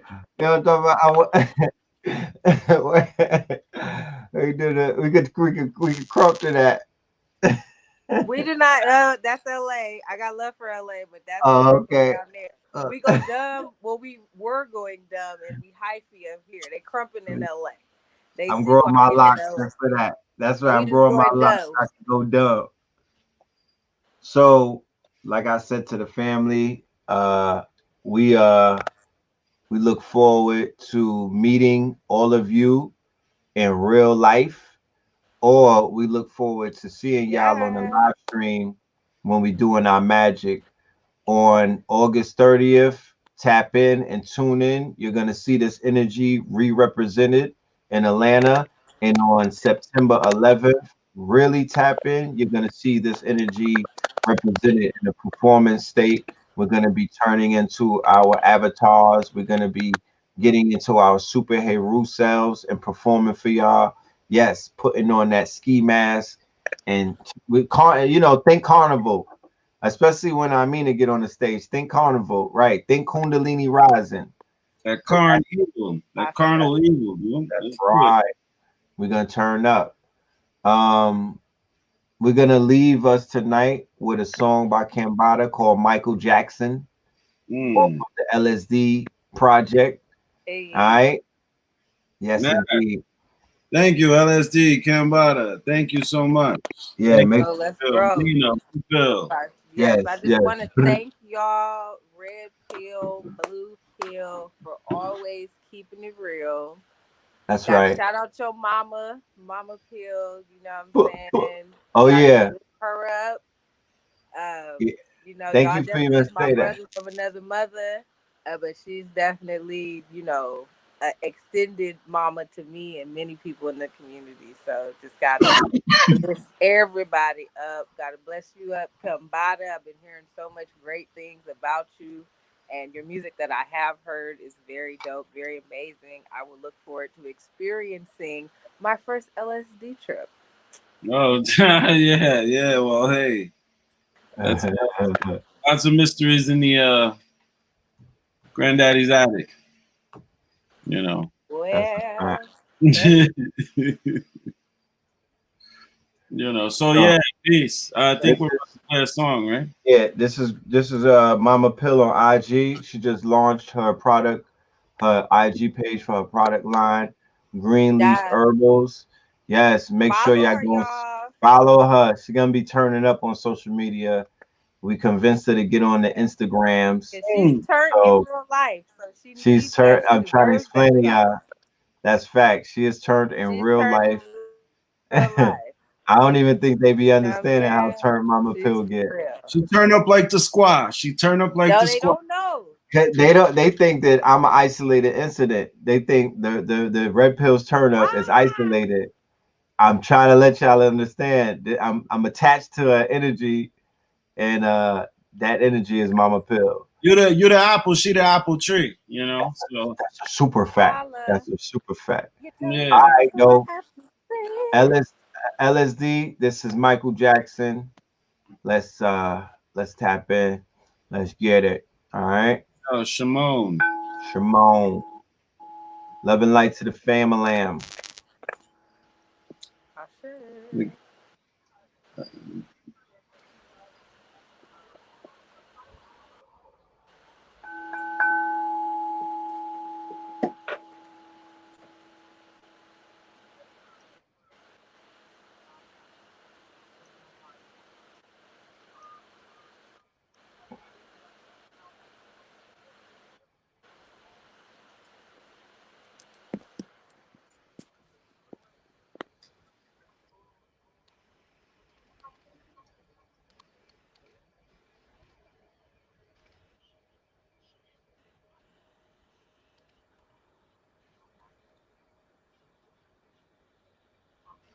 I don't think it's playing. I don't hear anything. The audio is not playing. That audio not playing, yo. The audio is not playing. The video looks like it's playing. Oh yeah, hold on. Let that black boy sing. Let that. You can't hear the audio? Let grandma's baby sing. You couldn't hear the audio though? Man. Oh, snappers. We saw was. Oh, snappers. Let me see something. You know. All right. Can you hear it now? Nah. Nah.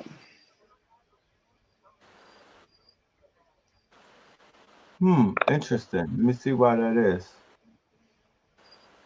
Interesting. Internal resting.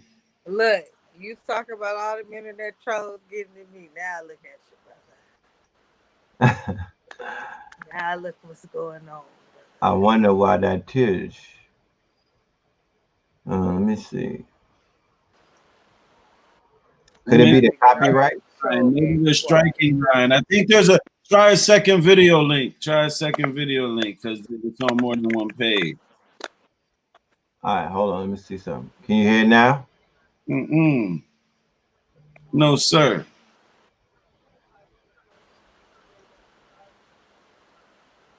Is it something in the controls to put audio to video or something? Try it with a different song and see if it's just happening to me. Could I do it from my side? Somebody said CAMBATTA should do it. I'm gonna try it from my side. Hold on. Okay. Let me see. Let me see now. Let me share. I'm gonna give y'all some positive energy on my beautiful crystal bowl as we are. Oh, share. Is it just me? Man. Okay. Screen share. Hold on, man. I think nah, I think it's not letting me hear shit either, man. We could just, I guess we could just tell people to do their own private research. Right? Can you put the link in the chat? Just tell everybody, you know. Yeah. Up. I could do that, but I wanted to rock out with the share, family. subscribe. But hold on now. I want to rock out with the family. Somebody said it's on, but not loud. I don't hear it at all. Maybe my brother CAMBATTA, I just saw a comment. Maybe you just wanted to spit your hot 16 from that song on the way out, brother. Hold on.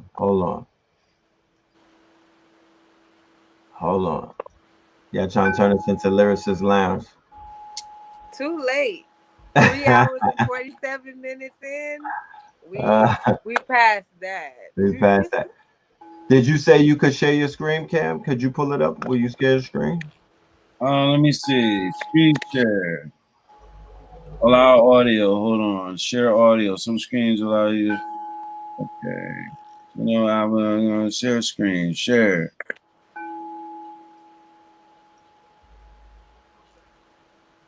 Touch screen. Yeah. Share. I'm trying to share. Application window. Share. Nope. Chrome tag. Share. Nope. Somebody said they hear it. Maybe it's just us. I don't know. Maybe they might be hearing the They said they hit a bell. Hear the bell. They hear the bell. You can ring my bell. Yeah, man. My voice is out. But yeah, nah, it's not gonna work. They're gonna keep tagging you because of copyright, man. That's what it is. Oh. I don't know what it is, man. You know what it is? Watch. If I do LSD, it might not be the same. Is it working with anything? Can you just press like something that's not something that's music and see? That's what I'm saying.